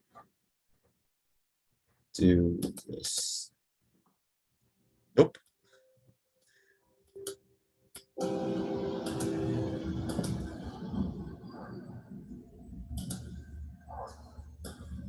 One moment. Sorry, folks. Practiced this through Teams earlier. Unfortunately, I don't have a Zoom account, so I wasn't able to. Just gonna turn off. Just blame it on the wind. Must be. Yeah, something- there you go. Okay, I think I have this now.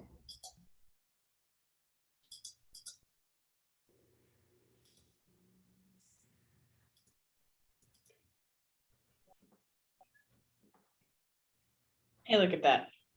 Cool. That should be better, right? That looks perfect. Okay, thanks again so much, everyone, for your patience. As Jennifer mentioned, I am planning environmental specialist with the Reading BLM field office, and Jennifer gave her overview as well. So I'll just dive into this quick presentation. I understand that the Forest Service will be giving their update soon, so I'll try to go through this relatively quickly. So the Northwest California Integrated Resource Management Plan, just as a quick refresher for those that may be unfamiliar, this is an integrated resource management plan effort between the Reading and Arcata field offices, in which we're replacing and updating the Arcata and Reading resource management plans. And I'll go into more details on that in a moment. And there we go, a little bit of delay here. And here's a quick agenda that I'll be going through: an introduction, the overview of the resource management planning process in general, just for those that may be unfamiliar, an introduction to the Northwest California Integrated RMP specifically. I will also just refer to it as INSIP going forward, so you don't have to hear me say that over and over again. And then I'll discuss the planning process for the resource management plan, the public scoping meetings overview, public comment methods, and next steps as well. Okay, so in addition to Jennifer and I, there are a variety of other key staff that are working on the INSIP, and between both the Reading and Arcata field offices, I mentioned. So we have our district manager, Derek Wilson, and who's the district manager for the Northern California District Office, which most of you are aware of. Rob Winkler, our fire management officer, which I think several of you are familiar with. Jeff Fontana, our public affairs specialist. Dan Wooden, who is our current acting field manager out of Arcata, and Jennifer Mott, of course. And we have a few assistant field managers on this effort, and for the field offices, including Laura Broadhead, who is our assistant field manager for realty and recreation out of Reading, Jennifer Wheeler, who heads realty, recreation, and operations in Arcata, Dan Wooden. Again, he still acts as assistant field manager as well for resources, and Alden Neo, our assistant field manager for resources as well. And my role, I will be the planner for this project and project manager, and Tori Callahan is my counterpart out of the Arcata field office, heading up planning as well and public scoping. And you may see or have seen her name already on a lot of public scoping materials, to reach out for contact information or additional questions. Okay, so I'll go over here real quickly what a resource management plan is for those that may not know. This is also very similar to a land use plan or a forest plan that the Forest Service may undertake, or other agencies. It focuses specifically on resources within the planning areas, and what's allowable use, and what management actions can be implemented to make sure those resources are protected, essentially. And so these resource management plans are blueprints for keeping lands healthy and productive. They are long-term long-term use, and they require periodic updates. And I was going to say long-term and sometimes really long-term, such as the Arcata and Reading field office management plans, which were done in 1992-93, thus necessitating new updates. And these are continually developed and refined, and need to be revised through the Environmental Impact Statement process, which is a National Environmental Policy Act requirement. And those environmental impact statements look at associated impacts for different resource uses and management decisions across a variety of different alternatives for uses in the planning area as defined in that impact statement. And of course, as I kind of alluded to, resource management plans have desired outcomes and allowable uses outlined in them. And some desired outcomes may be, a certain state of a forest and protecting it from fire. And allowable uses may be something as allowing grazing or OHV uses in certain areas. Okay, and specifically for the INSIP resource management plan, again, it is a joint resource management plan for the Arcata and Reading field offices. And as I mentioned, both resource management plans, associated environmental impact statements are quite outdated at this point, them being completed in 92 and 93. So we're looking to get these updated with the best available science and resource conditions. So just to give you an overview of the planning area for those that may not be familiar with it, and as a refresher, this darker green bolded line here surrounding the 2 field offices is the planning area. And then that's approximately 14.5 million acres. However, the BLM land, this yellow mustardy color, you can see mostly in Reading and then scattered throughout the planning area and the 2 field offices, I believe is about 302,000 acres, and a similar amount of subsurface acres for around, I believe, 600,000 acres of land to be managed within the planning area for BLM alone. And as you can see, there's a lot of other agencies that will be needing to collaborate with throughout the process, including the Forest Service, several different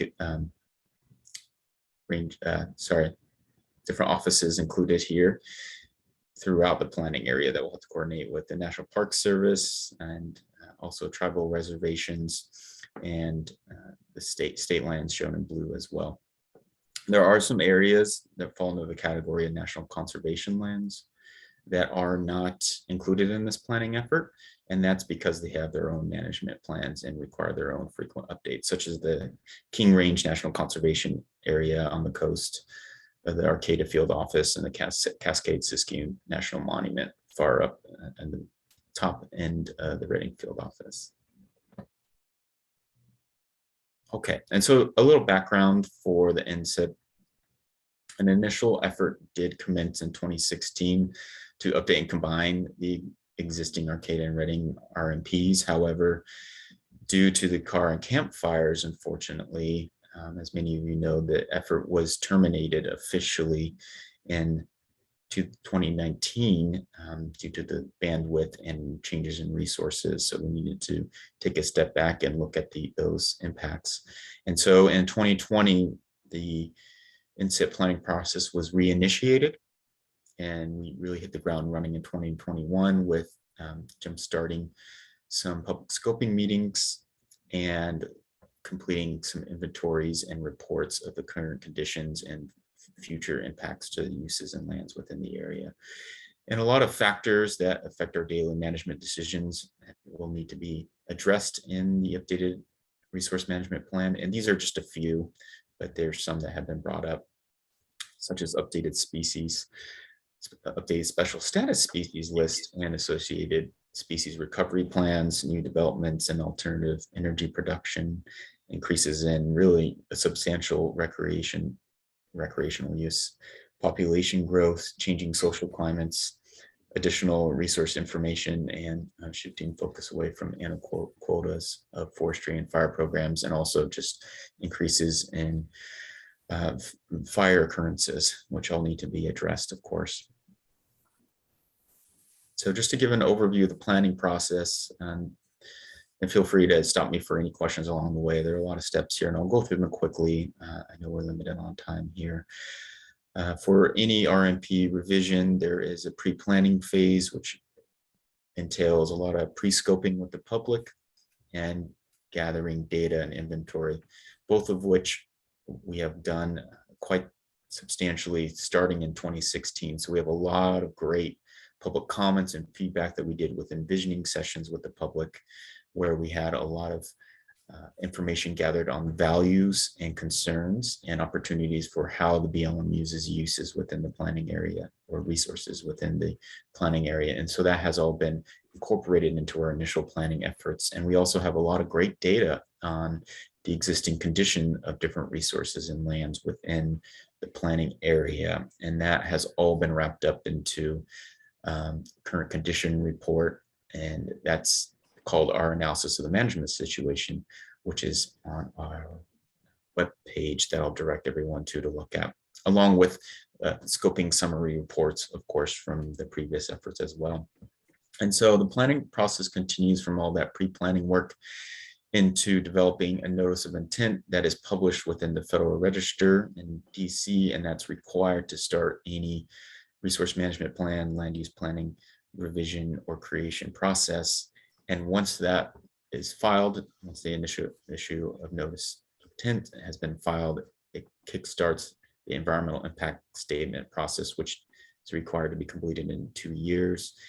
And once that notice of intent is filed, the public comment period also starts, and ours will last for 60 days. It started on April 29th and will end on June 28th. So there's about a month and a half left for people to provide comment, and I'll provide more information on how folks can do that as well. And so once we get all those comments, we'll refine our data and the pre-planning work that we've done to establish more comprehensive alternatives and establish the creation of a draft resource management plan and environmental impact statement. And then that will be published, of course, for public comment and agency and partner review, and all of which will have 90 days to review that, provide comments. And so, of course, this is very much an iterative process. We'll refine our resource management plan and environmental reports based on those comments, and then issue a final RMP and EIS. And there's always a 30-day protest period on that. And as long as there's no appeals, we'll continue with approving the RMP and then publish that as well. And then as defined in the RMP, there will be implementation and monitoring programs that we will follow through the years to come. So really the meat of what is likely important for this meeting as well is providing these public scoping meeting dates and information. So we have 6 public scoping meetings for this initial period, and 4 are virtual and 2 are in person. For the 4 virtual ones, they are focused on certain resources that the public has brought up as being important. And these individual meetings help us focus on some of the pre-planning work we've done previously, and will help gather more information from the public from these meetings. So we have 4 outlined here, as I mentioned, the first one occurring Thursday, June 9th, 9 to 11, with a focus on forestry, vegetation, and fire. Tuesday, June 14th, 9 to 11, with a focus on fish and wildlife. And Wednesday, June 15th, 4 to 6, with a focus on what we're calling social environment, being socioeconomics, environmental justice, tribal interests, cultural resources, and public safety. And so that's a whopper of a meeting, but will be a good one. And Thursday, June 16th, 5 to 7, with focus on recreation, special designations, minerals, and lands and realty. And I should note that all these meetings will be recorded and closed captioned and posted on our webpage for folks to check out. So if you can't attend these, and that's understandable, you can go back to those and review and submit comments, or anyone, the public, can submit comments based on those too. We'll also have 2 in-person meetings. They are open house format, so we won't be taking verbal comments. People can submit written comments during those. And these will essentially be meetings where we'll have easels with maps based on each resource that the public can come by and talk to resource specialists and talk through the planning areas and what the specialists are thinking for this RMP, and just getting general feedback from the public as well. And so we have one in Reading on Monday, June 6th from 5 to 7 at the Red Lion Hotel off of Hilltop, and in Arcata, and sorry, it's cutting off here a little bit at the bottom, Wednesday, June 8th, 5 to 7 at Redwood Park. And those are planned to occur. There are some concerns about the recent cases in COVID increasing. So if there is a cancellation to those, we'll let folks know. However, we are still planning to proceed with those. Let's see. So some additional information to know about, we do have a virtual open house website, and I'll provide the link here at the end. And this provides an overview of the NSIP and all the resource themes to be covered in the environmental impact statement and resource management plan. And there's an opportunity to provide comments directly on that website as well. That's the easiest way for some folks. And there's also contact information on how to, and additional information on how to submit comments, which I'll provide on the last slide as well.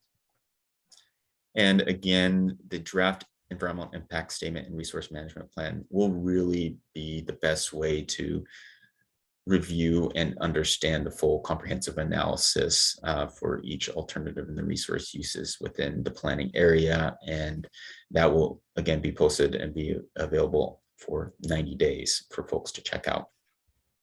So next step, as I mentioned, the close of public comment period is June 28th. And we're anticipating having our draft resource management plan done by March 2023, and the final RMP available by November 2023, with the final federally approved document on March 2024. We'll do our best to meet these timelines. They are subject to change, but we are shooting to hit those. So thanks for your time, and the Zoom complications earlier. I apologize for that. But again, here are the virtual meetings and the in-person meetings. And here is the website for our virtual open house, and our standard BLM e-planning website, which has all our previous documents from 2016, I should say, and 2021 through now. And comments can also be submitted through that e-planning website, and submitted through mail to either the Arcata or Reading field offices. We're having most comments go through the Arcata field office, as that's listed in our notice of intent. And of course, you can reach out to me at any time, and Tori Callahan out of our Arcata field office too. And I will say we'll be able to provide a PDF of this PowerPoint as well. So that can be sent out to the group so they can refer to these slides as needed.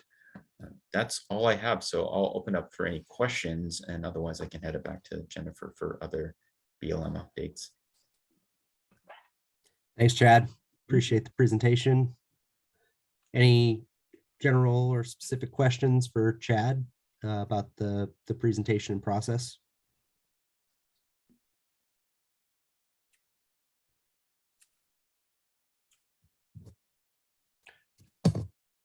So in the past, the collaborative has worked through submitting, basically drafting and submitting comments through the Board of Supervisors. Mm-hmm.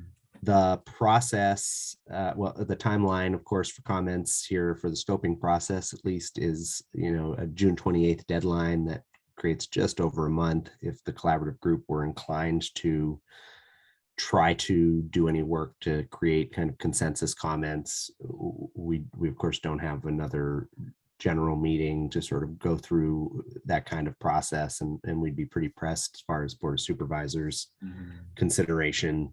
But I'd entertain any recommendations from collaborative members about whether they have a desire to get in at the scoping level as a collective, or of course we're all at liberty to provide input to scoping, individually. Any thoughts back on desire for sort of collective collaborative response in the scoping phase?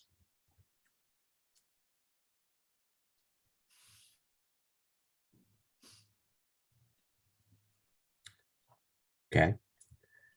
Hearing none.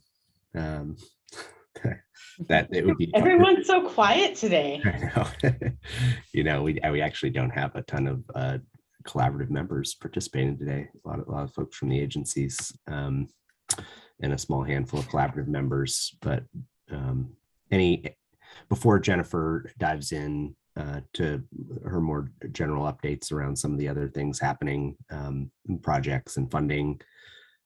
Anybody, anything to say about the integrated resource management planning process at this stage, at the scoping stage?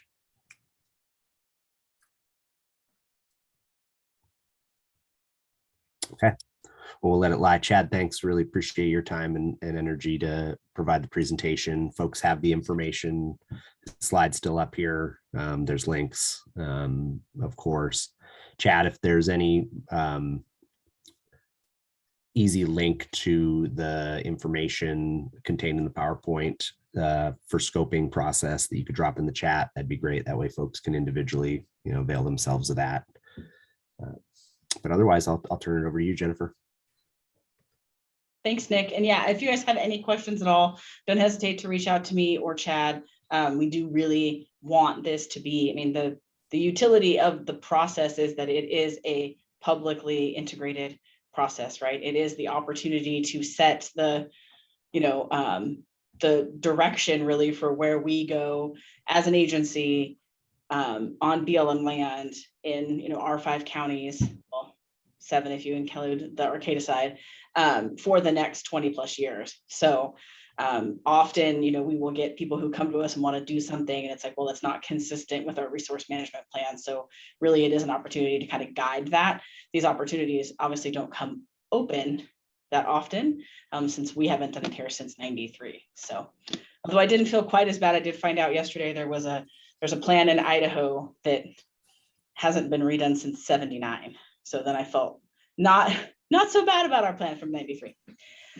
So yeah, just a few things. I know we're kind of running behind schedule, but I just wanted to give you guys a brief update of some things that are going on with BLM.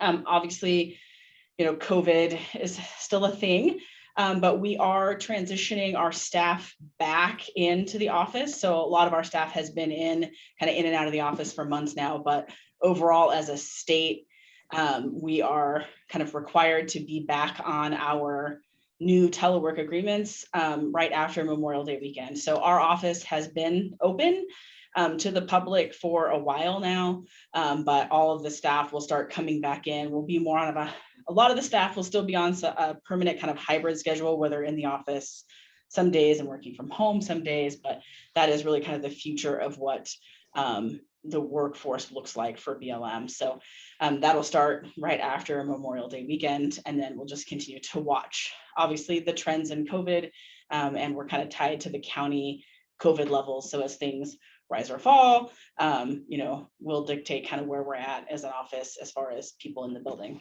So that's where we stand. Our staffing has really remained stable, and for the most part, we're pretty full. We've had a hard time getting seasonal employees this season, I think just because of the nature of kind of hiring in general, but we do have a few on board. And I am happy to say that we did finally hire a 3rd law enforcement officer. So he will start in 2 weeks. We're actually taking him from the Arcata office, so we'll be back to fully staffed in law enforcement, which is great for us. We've had a vacancy there for a couple of years now, so nice to have that back in place. And fingers crossed, all 3 law enforcement officers that I have now are locally tied, so maybe they will stay around for a while. And then I guess a few projects that we're working on in Trinity. I won't really cover too much of the fuels related stuff. I was unable to get an update from Rob because he is on a fire in New Mexico. But for the field office proper, we are working through the digital 299 fiber optic line that runs from Cottonwood all the way to the coast. That NEPA document is almost done. We're waiting on some stuff from SHPO for concurrence for cultural. So that should be hopefully finalizing, and that runs right in the kind of road edges of 299. It's joint with Forest Service, BLM, Park Service, kind of multiple agencies, and a private proponent. So that's about wrapping up.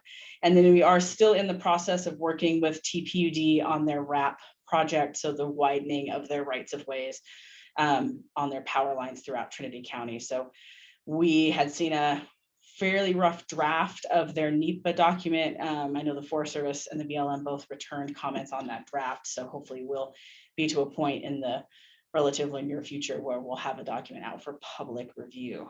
And then Bill, the kind of infrastructure bill money that's coming in is trickling in through all kinds of mechanisms and directions. So that's been interesting to kind of wrap our hands around. We did get money for several projects in the Reading office, kind of dispersed around our counties. We have 5 of them, but we did get specifically for Trinity about $135,000 for the Little Browns project. So Rob will be working to get that money obligated, but that's the kind of the biggest chunk that we got for Trinity County. And I really think that's about it. It's busy. It's always busy that time of year. So not sure if anybody has any specific questions for the BLM. If you do, please feel free to pepper me with those now. Go for it, Larry. Yeah, Jennifer, I just want to compliment you and the BLM on a really well thought out and open public process for your planning. I just want to explain to you, if you don't already know, and I think you do, but the collaborative moves very slowly because of the way that we're structured and meeting twice a month and then having to go to the supervisor. So if we wanted to make comments, we would have had to start working back in January to be able to do anything. So don't feel like we're just blowing it off, because it's just not logistically possible for us. Right. No, absolutely. If you guys only knew how long it took us to get that Federal Register notice out. We've had the package since September in headquarters, and finally just published. So give you any idea how long it takes.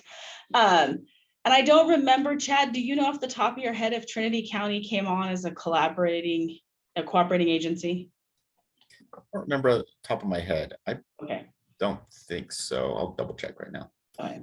So that would be kind of the other mechanism, is the counties have an opportunity to come on board as a cooperating agency, which then they can designate, you know, whomever the county wanted to come.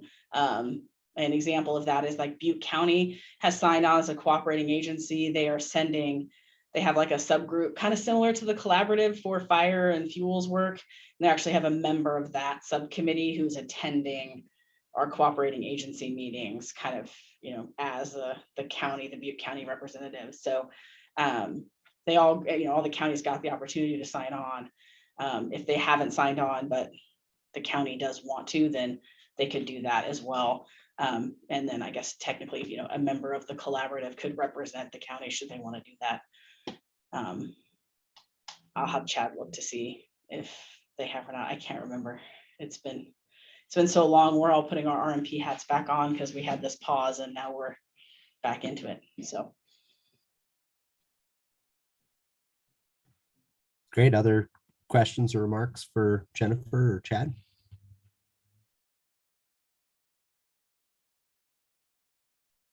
Well, thanks both of you for the updates and for being here and for the good work. We appreciate you. Thanks, Nick. I think Chad's going to jump off, but I'll be around for at least a little while longer. So if anybody thinks of anything, I don't have to go anywhere quite yet. Okay, great. Thanks, everyone. And thank you, everyone. And I was just going to add that Trinity County is a cooperating agency within MOU, so that should help with that. Great. Great. Okay. Well, we'll dive in now to presentation from Six Rivers National Forest Heritage Plan. Eric Whiteman joining us here. Hey, Eric. Yeah. Hey, Nick. Thank you. And thanks to the group. I wanted to come on today and talk to you all. I sent out in early April an invitation, or let me introduce myself. Sorry. I'm Eric Whiteman. I'm the Heritage Program Manager and the Forest Archaeologist on the Six Rivers. And in April, early April, I sent the collaborative via Pat an invitation to participate in developing a heritage implementation plan. The background on this is the forest is kicking back into our forest-wide fire and fuels NEPA project, all 1,000,001 acres on the forest. And what I'm doing is, you know, the NEPA process is happening parallel, but separate from what I'm doing for my National Historic Preservation Act responsibilities. And so what we're going to be following is there's a new national phasing programmatic agreement that came out of Washington earlier this year that allows forests to sign off on NEPA decisions and phase out the heritage archaeological surveys over time. This is for large landscapes and multi-year projects. So part of the process in the National Phasing Programmatic Agreement, it is a Section 106 document. It's just an alternative process. So part of that is we have to develop a heritage implementation plan. So the heritage implementation plan, the phasing PA requires us to develop this HIP in coordination with tribes and consulting parties. That's why I invited the collaborative, because I invited Smith River, WKRP, and Trinity County to this effort as well to see if you want to participate. What the HIP will do is it'll clearly outline how we identify, consider effects, and mitigate effects to archaeological and cultural resources. In there, we can look at, it's going to look real similar to what we normally do right now under the R5 phasing PA or R5 PA, how we normally operate. But it gives us an opportunity to throw other tools in there if we want to, like different survey strategies, different considerations for how we're going to, remote sensing we might be able to use to cut out some survey strategies. So that's what I'm working through drafting right now, and I want to work with the consulting parties to develop. Another opportunity in here, this is primarily for tribes, is allows us to capture what they call cultural resource stewardship opportunities. So an example of that would be if a tribe identifies a basket material area that needs prescribed fire to come up right, we'll capture it in that, and then it'll get added into the decision, the NEPA decision. The intent too is start this early in the process so we don't show up at the end and say, hey, what do you guys think about our heritage plan? And we're going to sign this tomorrow. It just gets our collaborating and consulting parties involved early in the process so there's no surprises later, and get that input on kind of guiding the NEPA as well. And then another part of this, the NEPA side is the tribal consultation and collaboration with different groups will continue. And so the next steps right now, I'm preparing a draft of this HIP, kind of the skeleton of it, and then I'll be putting out an information packet on the archaeological, kind of my overview for archaeological overview for the forest, and then setting up the first Section 106 kind of hybrid meetings. I think is what I'm going to do to start getting folks involved in the process. That's a quick and dirty. But I just thought I'd come and try to clarify that letter I sent out, the forest sent out to the collaborative to see if they wanted to participate. Are there any questions? I know I went through that really quick and kind of rushed over it fast.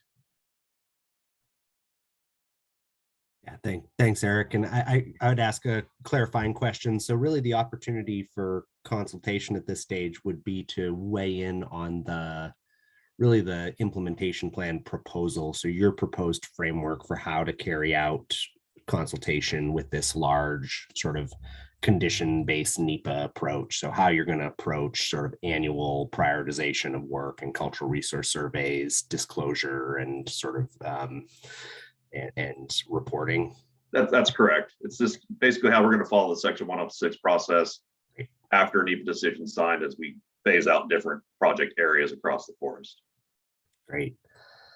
Thanks. Yeah. So that's the, immediate opportunity in front of us, as a collaborative group, if we're interested, is to really, consider and weigh in on Eric and team's proposal for how they're going to deal with compliance on this large sort of forest-wide project through annual consultation, surveys and reporting.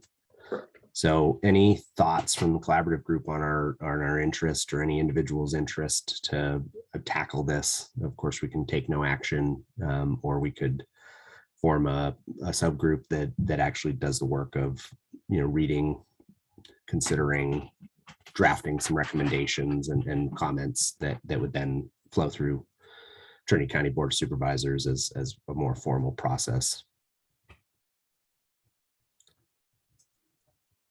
Looking for feedback or hands raised.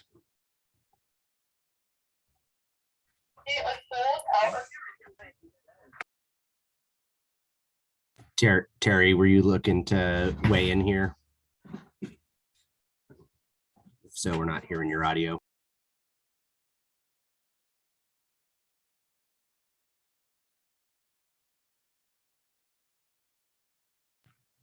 Okay. Hearing none, we're gonna thank you, Eric, for bringing it forward as an opportunity. We really appreciate it, and I'm really excited to see what this approach looks like. You, of course, are pioneering some, an important new way to think about environmental compliance and cultural resource compliance, and it's cool to see it coming together with national level direction, forest level sort of leadership and innovation. And I think it meets a lot of the intent of the collaborative group to see us scaling up the pace and scale of fuels treatments. So thanks for working through the complexity and pioneering a way forward with this. And I know that the cultural resource survey and compliance side is one of the more complex parts of this. So thanks. Great. Hey, this is Jerry. Just want to tell Eric to keep us in the loop as you publish things. Keep in contact with the collaborative, okay? Yeah, I'll keep in touch and Okay. feed it through Kristen and Pat probably to the group. Perfect. You guys Thank can get collectively. You're welcome. Well, thanks a lot, Eric. Appreciate it. Appreciate your time today. With that, I'm gonna turn it over to Tara. So the next item here, we're going to be discussing, any feedback from the field tour that happened earlier this month. I know some of us were and some of us weren't able to be there. So Tara, you can give us a little bit of a recap. I know some of the collaborative members are on the call and were there as well. So expect to hear from them. I'll just note that Kristen has a hard stop at 12:45. So Tara, I know that you've got another agenda item later. Try not to blend those two together. Let's just do the field tour and then we'll give Kristen her shot here so that she's able to get in before she has to leave us 12:45. Sure. Do you want me to lead out or do you want to let the collaborative talk about the field trip first? And I'm fine either way. I don't have a preference. If a collaborative member jumps forward right now and wants to take the first shot at it, I welcome that.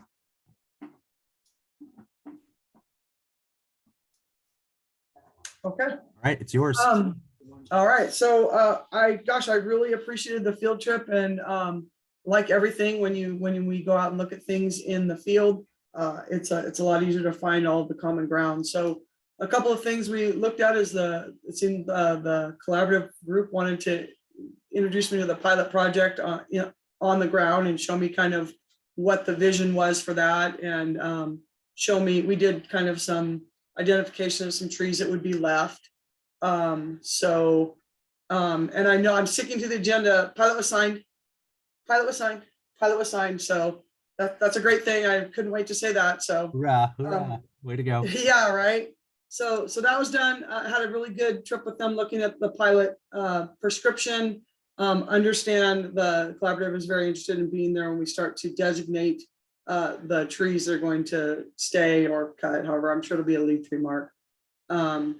And then went up and looked at the West Side Plantation implementation. So I wanted to, as I've said in the group before, I'd like to look at using the DNA authority to sort of replicate the West Side Plantation project in another location in plantations.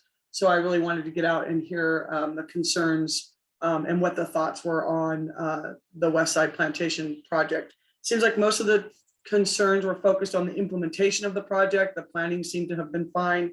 And then at the end of the meeting, I was able to get kind of the big picture, broad brush concerns, priorities, and input from the collaborative members that were there.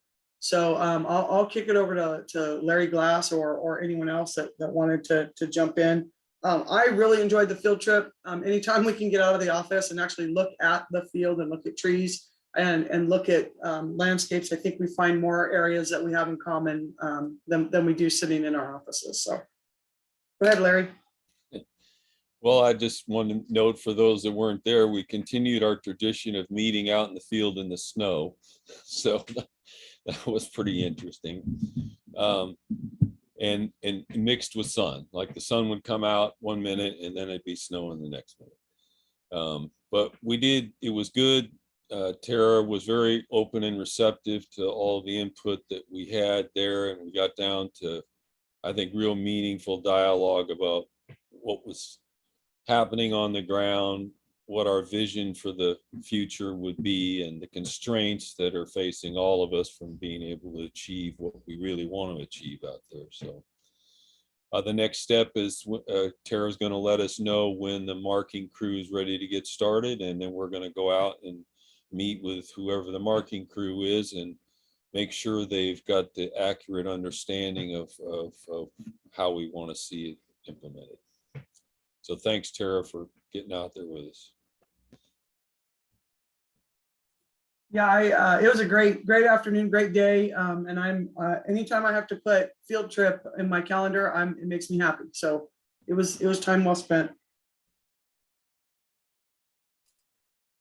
I just wanted to jump in on that too, that it was a good day, cold, but good. But again, it reinforced how positive and how essential it is that we meet out on the ground rather than even in face-to-face collaborative meetings, let alone these Zoom meetings. So that was really worth the time. Thanks again, Tara.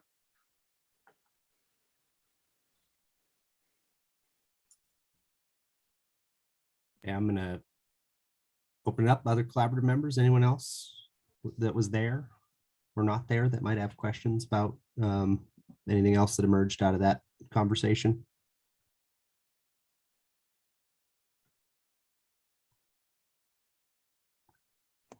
I should say, Go ahead, Arnold. we did note and seemingly agree with between collaborative members and Tara problems of implementation, which I guess you'd call them challenges. So Tara thought there were some ways we could deal with them, and in some cases where we come across areas where we can't avoid such problems in the future, we might skip them. So although I agree, it was a nice and helpful meeting, but that's not to brush over the problems that were noted by I think everyone concerned, and I think a little burden is on Tara now to figure out how to avoid problems from happening, such problems or those particular problems from happening over and over again going forward. Yeah, absolutely. One of the things we talked about was some of the fuel that was left along the roads as part of the PCT treatments.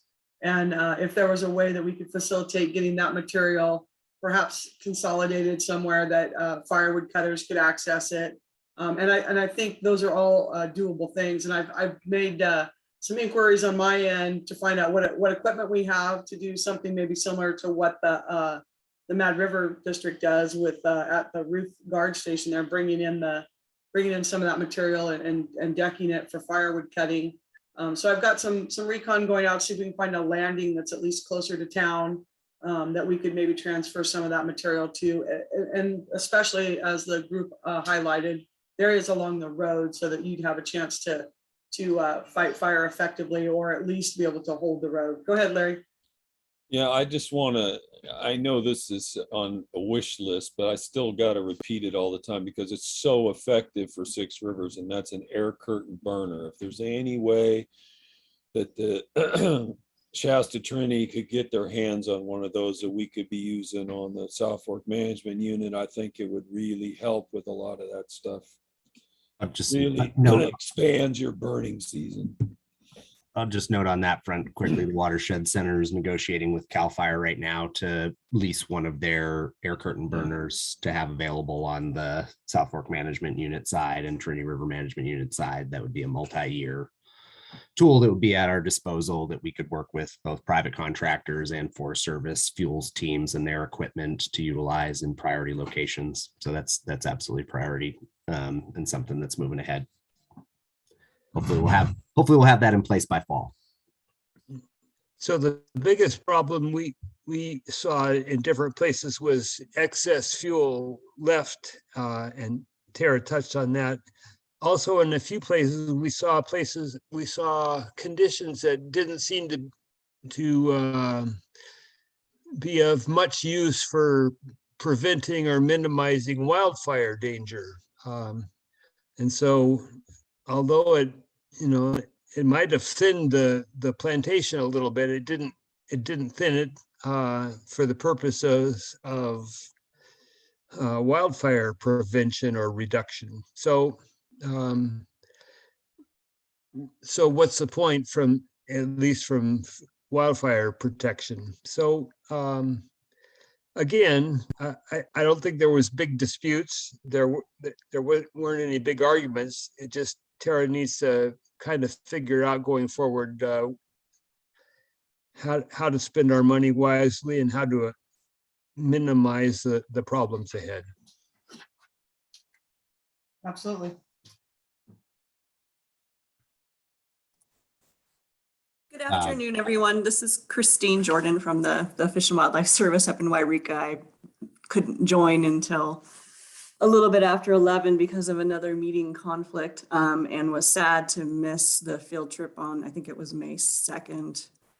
Really wanted to get out there and meet with you all on pilot, as well as see some of the implementation, that work that occurred in Westside Plantations. So I thank Arnold and Larry and Tara and everybody, Jerry, who participated. I wanted to ask, is there like a summary of the field trip or the overall problems, or you pretty much summed it up, Arnold, regarding the spacing of the thinning and the excess of fuels? Those were the main concerns. Yeah, as far as I can figure, you've now you know the summary. Yeah, so Christine, yep, that was, and so there's some things that we could do. So in our pre-commercial thinning, there's nothing to say the thinning has to be the same throughout the whole unit. We could open the stand up more along the roads to get us that fuel buffer along the roads, but we definitely have to address what to do with the material after that's non-commercial. We can't just, in some places, there's nothing else you can do but fall it and leave it. And we did see some areas where it was breaking down, but we saw other areas that, the fall, there was too much fuel. It was too big. It's not going to break down quickly. And so we need to come up with an alternate plan to implement some of that work. On the big picture, some of the things we talked about, I thought was super helpful is, definitely a focus on getting the fuels cleaned up, whether it's pre-commercial thinning or commercial. They wanted to make sure that we got in there again promptly after the logging had moved through. I've already worked with the timber sale contracting officer to address that concern about, hey, you just delete the unit, then we can follow up the fuels treatment afterwards, and she's on board with that. We also talked about, the collaborative said, hey, these are some of the notes I have from the discussion at the end of the day. WUIs, let's focus on the WUIs. Be strategic in your treatments. We talked about doing larger analysis areas, because in some ways that gives us an ability to go spend RAC money or Joint Chiefs money or some of the grant money to treat some of those non-commercial areas. Treat what makes sense. Be smart with the slopes. Let's see. Identify geographic areas. So, and I definitely heard loud and clear from the collaborative that they don't want me to bring them a proposed project and get them to bless it. They'd like us to go, hey, based on, community involvement, based on what the Fire Safe Council is saying, this looks like a large area we need to treat. What do you folks think? What do you think needs to be done in here? And have those conversations very open-ended on the very front of coming up with a project. And I think that that's a really good way for us to move forward and be successful. So it was a really good meeting, Christine. And I think that there's a time and a place for very focused CEs, and there's a place and a time and a place for more of the larger scale landscape analysis that leaves us more options for additional field treatments and additional funding down the road. So those are some of the conversations we had. Thank you, Tara. I appreciate that. And that all sounds really positive, especially early involvement, open-ended conversation out on the landscape, out in the field. Yeah, go ahead, Larry. I just want to be sure that, and I was asking you, Tara, to loop Christine in for our trip that we're going to take out with the marking crew, because that's we're going to be talking about implementation. And as we've learned in the past, that's where a lot of the important decisions get made. So hopefully Christine can join us on that. Absolutely. And that's for pilot roads and plantations. Yes. Which got signed. I heard that this morning. Yeah, congratulations. It's signed, so that's a good thing. Thank you. I really appreciate the summary and everyone's feedback. And I just want to note, and really taking off my facilitator hat here and speaking as representative at the Watershed Center, I actually think there were some real deficiencies in the planning on West Side Plantation then that sort of led us down the tracks that we went down that make us unhappy with some of the outcomes about specifying treatment availability and particularly product removal and even biomass removal, equipment operations based on slope limitations and road proximities that I think constrained what we could pre-constrained what we could do out there on the landscape and kind of led us to doing hand treatments in places we didn't have to, as an example, and not leaning towards mechanical thinning and removal anywhere we can. Ultimately, if we're going to try to get heavy fuels off a landscape, it's not going to be with 10 people running around with chainsaws and then dragging things by hand to the roadside. It's going to be with machines, and we really need to build that on the planning side. So I think a hard look at West Side Plantation, some of the places where we could have given ourselves more options, is one point of intervention that we should look at on the planning, NEPA planning side. And then I think on the implementation side, looking at all the tools in the toolbox, again, we have some money, we can spend some money, route it through, existing tools and agreements. But we really haven't and still haven't, as the collaborative, done a deeper exploration of what we can accomplish with stewardship contracting, particularly integrated resource service contracting, and biomass utilization. So I just think we've really got to open that door in that conversation in the future if we want to get the good outcomes on the ground. So Kristen needs to go now, I think. I think she's got 15 and we're going to turn it over to her. Yeah, sorry, I just had to interject those things. I appreciate the feedback. Thank you very much, Nick. Yeah, okay. Back to facilitator and over to Kristen. Thanks. I didn't want to cut it short. You'll probably have some more time because my report out will be fairly short. But my big news for all of you, and perhaps you saw it in your inbox yesterday, is that we've released the draft EA for the August complex restoration yesterday to start the 30-day comment period.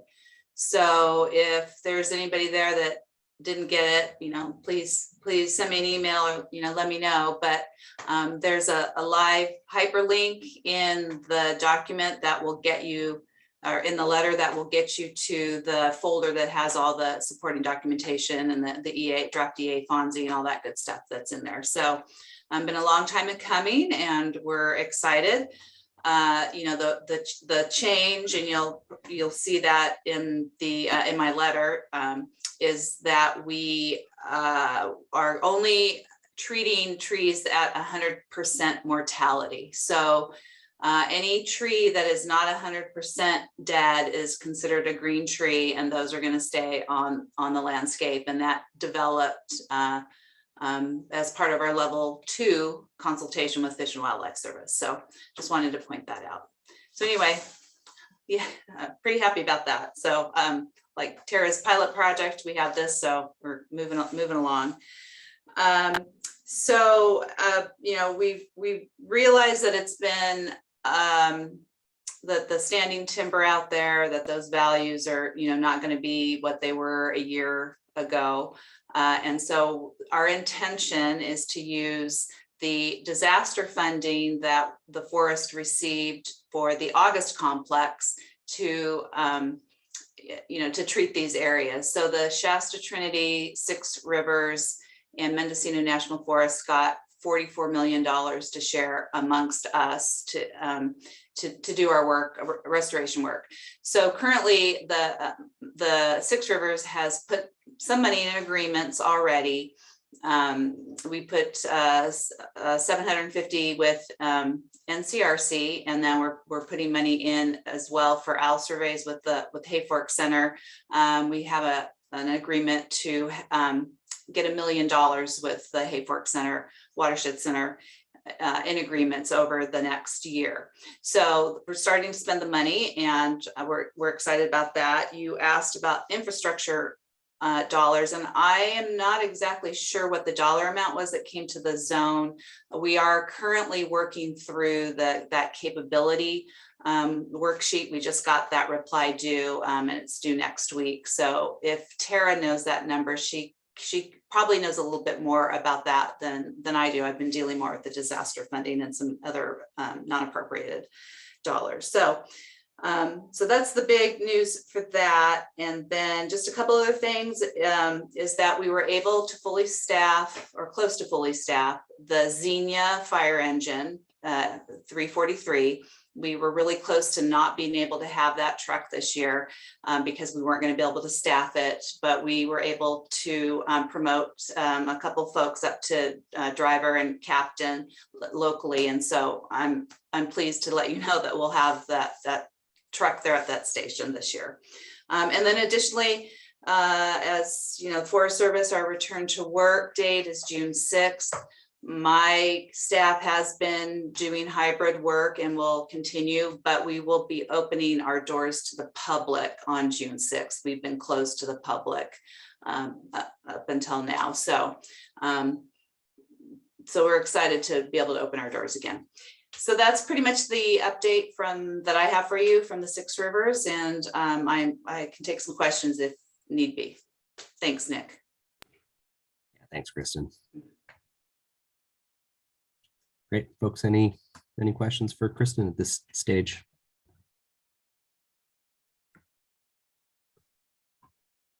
I know that as with other NEPA processes, providing consensus comments by the collaborative is challenging. I don't know if there's any initiative to try to do that associated with the recovery project. I know something that, Kristen and her cohort rangers have sought in the past is, to the extent that we support the work that they're doing, supportive comments can be helpful within the process here, as well as more critical comments. So anyone looking to take leadership in that regard, or? Well, no, and I'm sorry, not in that regard, but I just wanted to give a yay-hoo to signing of the pilot. Yeah, that's definitely great for Tara, and then getting this draft EA signed, or not signed, excuse me, issued for comment. Yes. Yeah, definitely. Thank you. Move things moving forward. It's really nice to hear. Yeah. Thanks. All right. If I don't hear anything else, we'll let you go. Thanks so much, Kristen, for being here and having your heritage staff join as well and share with us. Appreciate it. Great. Thanks. I'll see you guys next time. Yeah. Take care. All right. We're going to kick it back to Tara here. Tara's going to provide some updates on the restructuring on the west side and personnel, and then disaster funding and infrastructure potential, and I think anything else that was relevant for the collaborative group. Sure. Thanks, Nick. Okay, so start with what you heard Kristen talk about, the disaster funding. The good thing that we have going for us is August phase 1 had already been signed and done. And some of that work has been done. So we're looking to get a lot of fuels treatments done in the August phase 1 footprint. And I'm working with our fuel specialist on the South Fork unit to get that done. We're also looking we're looking good at getting McFarland. It'll be delayed a little bit. We had couple of hurdles to work through with Fish and Wildlife Service, and make sure we got something we could all live with. So that's a little bit delayed, but not horribly. We'll still get out. I'm hoping by the end of June, and be able to be harvested this summer. So that's for McFarland. We've also switched gears, and we're doing a blitz, is what I like to call it, on the river complex to get some survey work done and get some estimates on public safety hazard trees. So specifically just trees that are a hazard to the roads, the roads up to our trailheads, to the trailheads themselves, and also kind of trying to get Goldfield Campground squared away. We want to get those trees off of there so we can get started on the rebuilding process. So those are some areas that we're doing a lot of field work right now. Also, Kristen, we will be opening the doors in Weaverville and on the South Fork as well on June 6th. So I'm super excited about that. We're in the process of doing a lot of hiring. And that's true across the whole Shasta Trinity National Forest. We're looking, I'm sure you've heard, we're looking to hire like 14 people in rec. I think I'm trying to get 16 people in timber from various levels, foresters down to forestry technicians. So trying to get a lot of people brought on board for that. Looking also adding, we've added one so far, we're just getting started on this, but we did add an archaeologist, a permanent one. We do still have our 211s are vacant. Those announcements will come out. So we're still plugging away at filling our staffing. So that's both it's a lot of work, but it's certainly by the end of the summer, we should be looking pretty good. And the overall goal, and I think I've told this to the collaborative in the field, was to get to 2 full planning teams. It's the way that we were structured it is very difficult to be successful with 2 units sharing a planning team, having 2 rangers with different priorities, and it was not a recipe for success the way that we were structured before, whether that was because we were sharing a planning team, all of that. And my understanding is that hasn't necessarily been successful for a long time, back before I was here, before Chris was here, before, back a long way, talking to some of our employees, it really hasn't been a model for success. So since I'm talking about the line officer, I'll go ahead and touch on that briefly. As you all know, the South Fork Ranger has left the Forest Service. Prior to him leaving, we had 2 line officers on the west side of the forest. And I would say that I will tell you that now we also have 2 line officers on the west side of the forest. So a deputy district ranger has line officer authority. So whatever decisions need to be made, they have that authority to make those decisions. Obviously working through the leader's intent of the forest supervisor and the district ranger. But they do, a deputy district ranger does have line officer authority. So wanted to share that with you. There have been some questions, you gotta love a small town. There's been some questions about what would that impacts be? So I want to just set the record straight. We're not looking at combining and making one large unit. There will still be the South Fork Management Unit and the Trinity River Management Unit. There are no adverse implications as far as funding goes within the agency because there's one ranger. We're funded by program areas. I know a lot of you know that. I just want to set the record straight there and let you know that there's no intent to close the Hayfork office at all. So as a matter of fact, we are still hiring along these positions that are being hired. We're looking to get a botanist to plug in on the South Fork, where we just hired somebody, a rec position. One of the rec positions is going to be on the South Fork. So through all this hiring, we're still distributing them kind of across both units with the goal of getting 2 units that can stand on their own 2 feet and be fully staffed. So that's the goal. So project wise, let me talk infrastructure money. As far as I know, we were really hoping to be one of the forests chosen for the initial 10-year strategy influx of money, and we weren't selected. So most of the money that we're working with, and there's a lot, as Kristen talked about, is the disaster relief money. So we're really putting putting a lot of that money to good use and looking to get, because of the planning we've already accomplished, looking to get implementation done in the next 2 years, which is super helpful. So our priorities for us are going to be to get McFarland done, to get August phase 2 done. Then they'll be looking to do a third party NEPA probably on Monument, as well as doing something internally on Monument. One of the things I've asked our staff to look at are areas where we have private homes that may be threatened by hazard trees on national forest lands. So I want to get an idea of what that looks like and where those are, so that we don't have any long-term problems there. So we'll be starting the very, very left side work on the larger landscape processes. Planning. So that's work, talking with the collaborative. Where do you guys think we need to go? This is the areas we're thinking. What are you thinking? Talking with the Fire Safe Council, talking with our tribal partners, then starting to get some of the OWL survey stuff lined up, trying to get the stand exam information lined up, looking to get, see if we have LiDAR, all of those really, really left side things that we do first. Because along those lines, as I said, we'll have a monument CE, we'll have a reforestation CE, and looking at maybe using the West Side Plantation to do a DNA to address our green plantations, do some preventative work. So those are some of the things that are coming up in the very near future. And then, like I said, being positioned to then, once we have those 2 full teams, do a larger landscape analysis and be ready to go on that. What else did you ask me? We talked disaster funding, we talked line officers, we talked infrastructure funding, sort of our program and where we're at. Again, super excited to have pilot sign, just because I was telling pretty much, well, everyone I've talked to, I don't know if it's something you celebrate or you just take a deep breath and you're glad you survived it. I don't know, but it's done. And so that's a huge, I think more of a relief than anything. And that the planning piece is done. I really look forward to the implementation piece, because I always find that really rewarding, because you see all the effort that went into the planning, put into place on the ground. And that's always very, very fulfilling, at least for me, where I sit. We're still doing a lot of, we're still just started doing some more suppression repair out at McFarland. We're doing it in-house.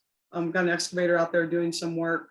We're still doing bear work and bar work on some of the fires. And oh, by the way, we've got some folks out fighting fire. We sent a hot shot crew went to Texas. We've got an engine, I think, that went to New Mexico, and then 2 are just coming back. So for May, we're really busy. I think that's it, Nick, unless I missed something or you have any additional questions.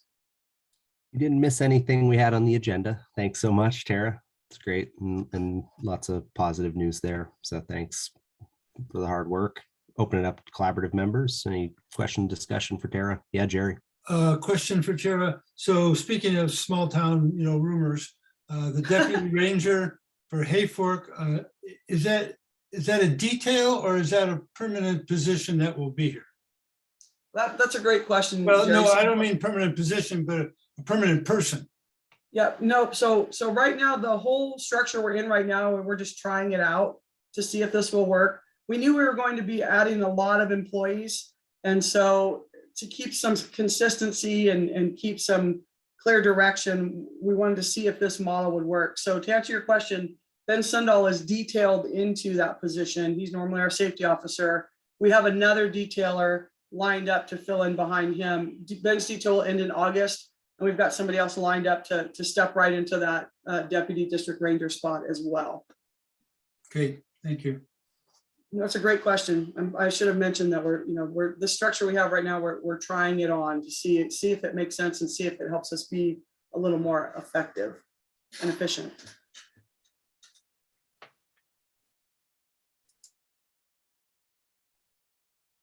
The other thing I didn't talk about, Nick, is, and I'll try to report out. I think sometimes we forget, the agency forgets to mention how many different agreements we have and how much money is going into our partners. I know we did a $450,000 agreement for road maintenance work with the RCD.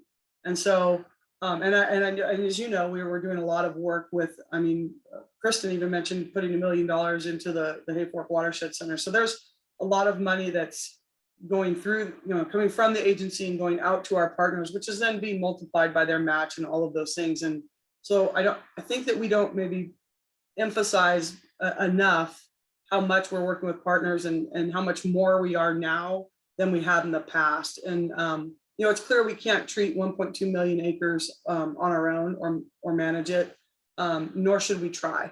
You know, a lot of the local groups that we're working with have a lot of expertise, a lot of knowledge, and really not only do they increase our capacity, but they're not just any partner, right? They're a quality partner that's invested in the agents in Trinity County. They're invested in the national forest and really are not only helping us get more done, like the Bowerman project, for instance, like managing the WCF, but they're really quality partners, and we're making investments more now in our partners than we had in the past. And I think it's really going to pay dividends in the future for helping us get more acres treated.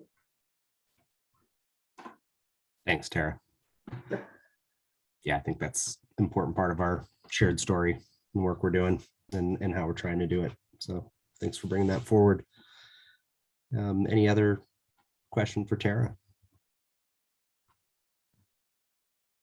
Okay, we'll do we don't have a lot of partners to provide updates here. So, but I thought I'd give Christine, if there's any U.S. Fish and Wildlife Service sort of updates that are relevant for the group.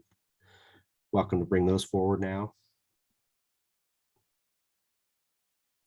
I cannot think of anything salient off the top of my head. I know Angela Pico, she's our acting project leader through June 30th. She probably introduced herself at the start of the meeting. So our Wairika staff, you know, it's lower than it has been in the past for Section 7 work and our interagency collaboration and consultation, but I'm not planning on going anywhere and going to continue working with both forests. We work with the Shasta Trinity as well as the Klamath and the Reading BLM office on designing and integrating and implementing these good projects. Angela, do you have anything you'd like to add?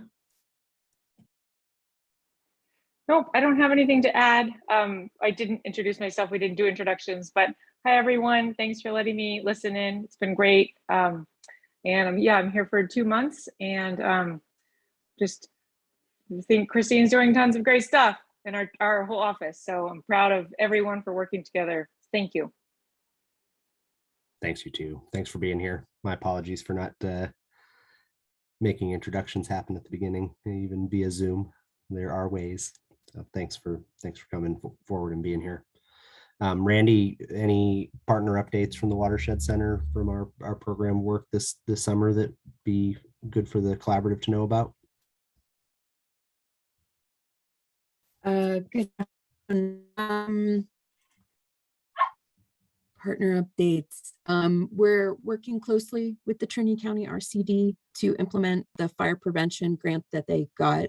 I believe it was last year. So excuse me if I have the timing just a little bit inaccurate. That's included roadside and defensible space type work on private and BLM lands and Forest Service lands along roads that were identified in the fire prevention grant. And I'm imagining and most certain that that's tied back to the CWPP. So that implementation work is up and running. We're getting ready to have a third hand crew working downriver, kind of base downriver along the South Fork Road and in the Burnt Ranch area. So a lot of good work happening there. And we're making good progress on the surveys for the Bowerman project that Tara mentioned earlier. So that's more of our planning support that we provide to some of to the forests in the area. So heritage surveys will really kick off next week, but the botany work and some of the watershed related work is ongoing, and we're working on really fleshing out the proposed action now and getting that down for a joint team meeting with the Forest Service in June. I believe those are the high points. So thank you very much for the opportunity to speak to the group. Great. Thanks, Randy. And Rebecca, I don't know if you have anything to bring forward for the RCD about current project work, or just sort of let that lie. No, not at this time. I'm sorry. Okay, no problem at all. Don't worry about it. Yeah. Well, great. Okay, that's the end of our agenda. So we're going to do some work on agenda building, and I think the collaborative group has gone to bi-month or every other month meetings for our business meetings, allowing us to have a field tour every other month. And of course, nice time of year to get out on field tours. So I'm assuming that we will want to plan a June field tour. I think we actually have a date that is the typical collaborative meeting date. Nope, I don't have it on my calendar on the agenda here. That meeting would have been on the Friday, the 17th of June. I know it's not necessary that the field tour happen then. It's probably most important that we get maximum participation, including the Forest Service. So I guess any proposals for desired field tour locations for June that may have already been discussed with other group members in the past. I certainly have some ideas of things that would be ripe. So Yeah, Nick, we had talked about maybe going out for, well, we covered it on the last field trip. Do we need to do any more on the pilot marking, or is that good for Tara until you actually have a team out there?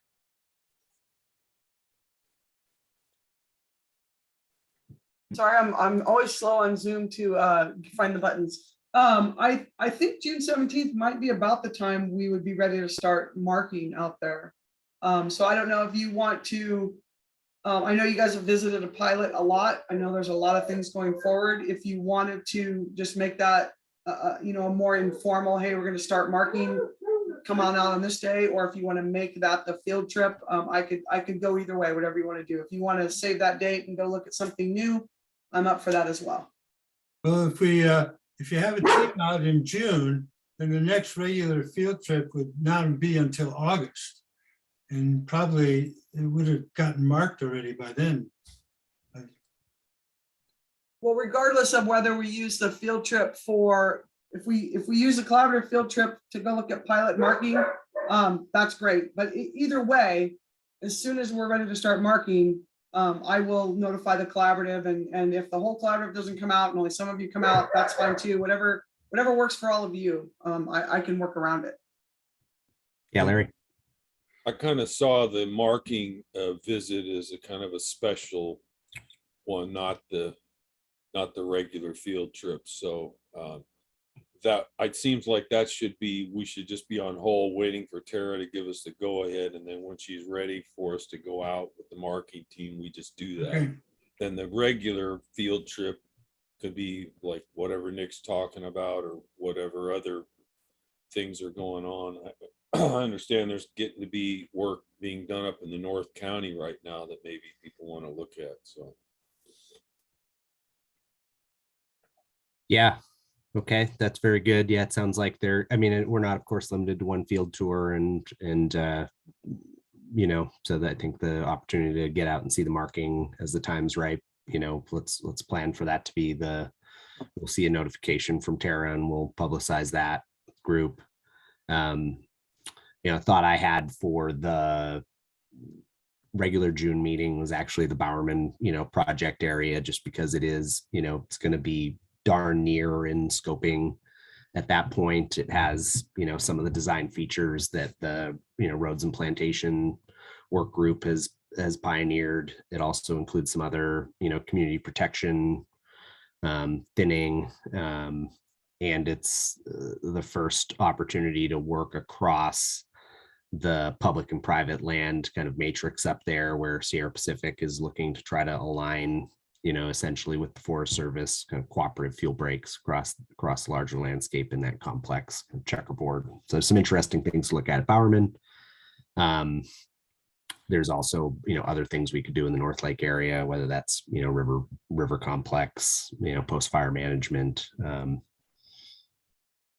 or even some of the already completed treatments up there. There's some, I think, really interesting stuff at Lake Forest Estates around burning in plantations. So there's been plantation thinning and then burning in relatively young plantations up there that I think lets us look at fire effects in plantations. So there's definitely some interesting stuff up north that we could look at as well.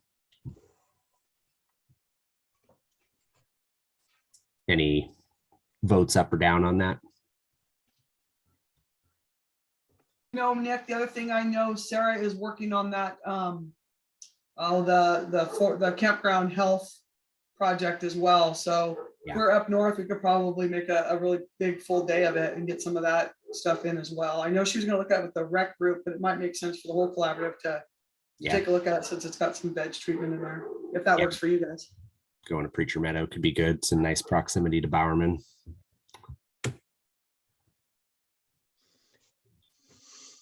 No votes? I like it. Jerry says yes. Okay, one vote. That's pretty good. I second that. All right, two. We got majority rules now.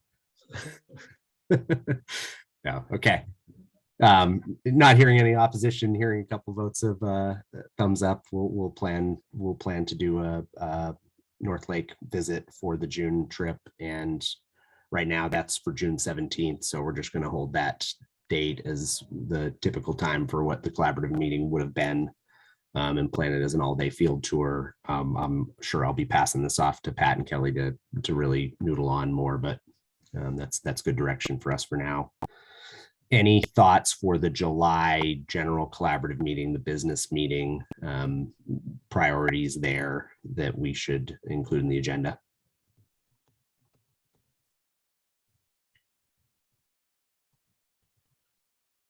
We'll certainly plan to give an update on this the development of pursuit of using this land tender software.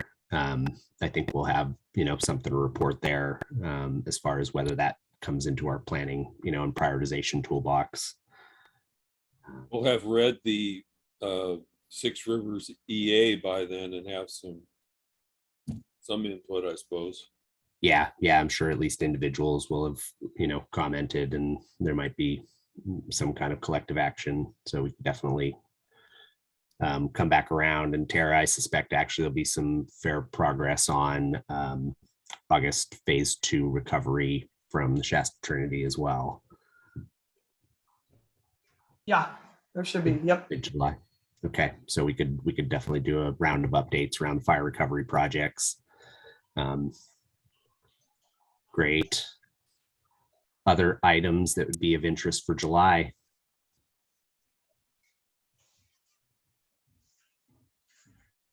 That's good ways out, so that's okay. We'll plan to see if we can generate some ideas at the June field tour as well, and bring anything else forward that's timely at that point. Some stuff that was on the last meeting that was brought up that people wanted to go over. There was an update on the cannabis. I don't know if that still wanted to happen. And then there was also, that rethinking the vision and mission priorities will get moved to the July meeting too, I'm sure. Great. Okay, I'll plan to talk with Pat and Kelly more about those items as well. All right. Folks, anything else for the good of the order?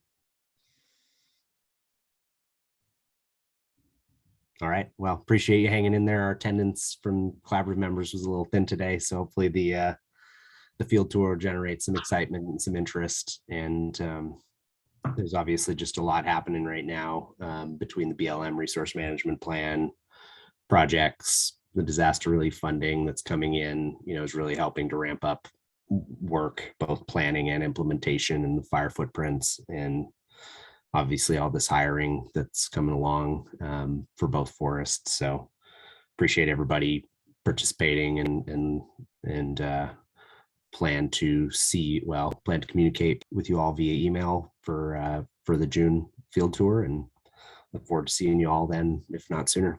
Thanks for all the time, commitment to the collaborative group. Thank you, everyone. Have a good day. Yeah, take care, everybody. Thanks you. all. Bye. Thank you. Have a good day.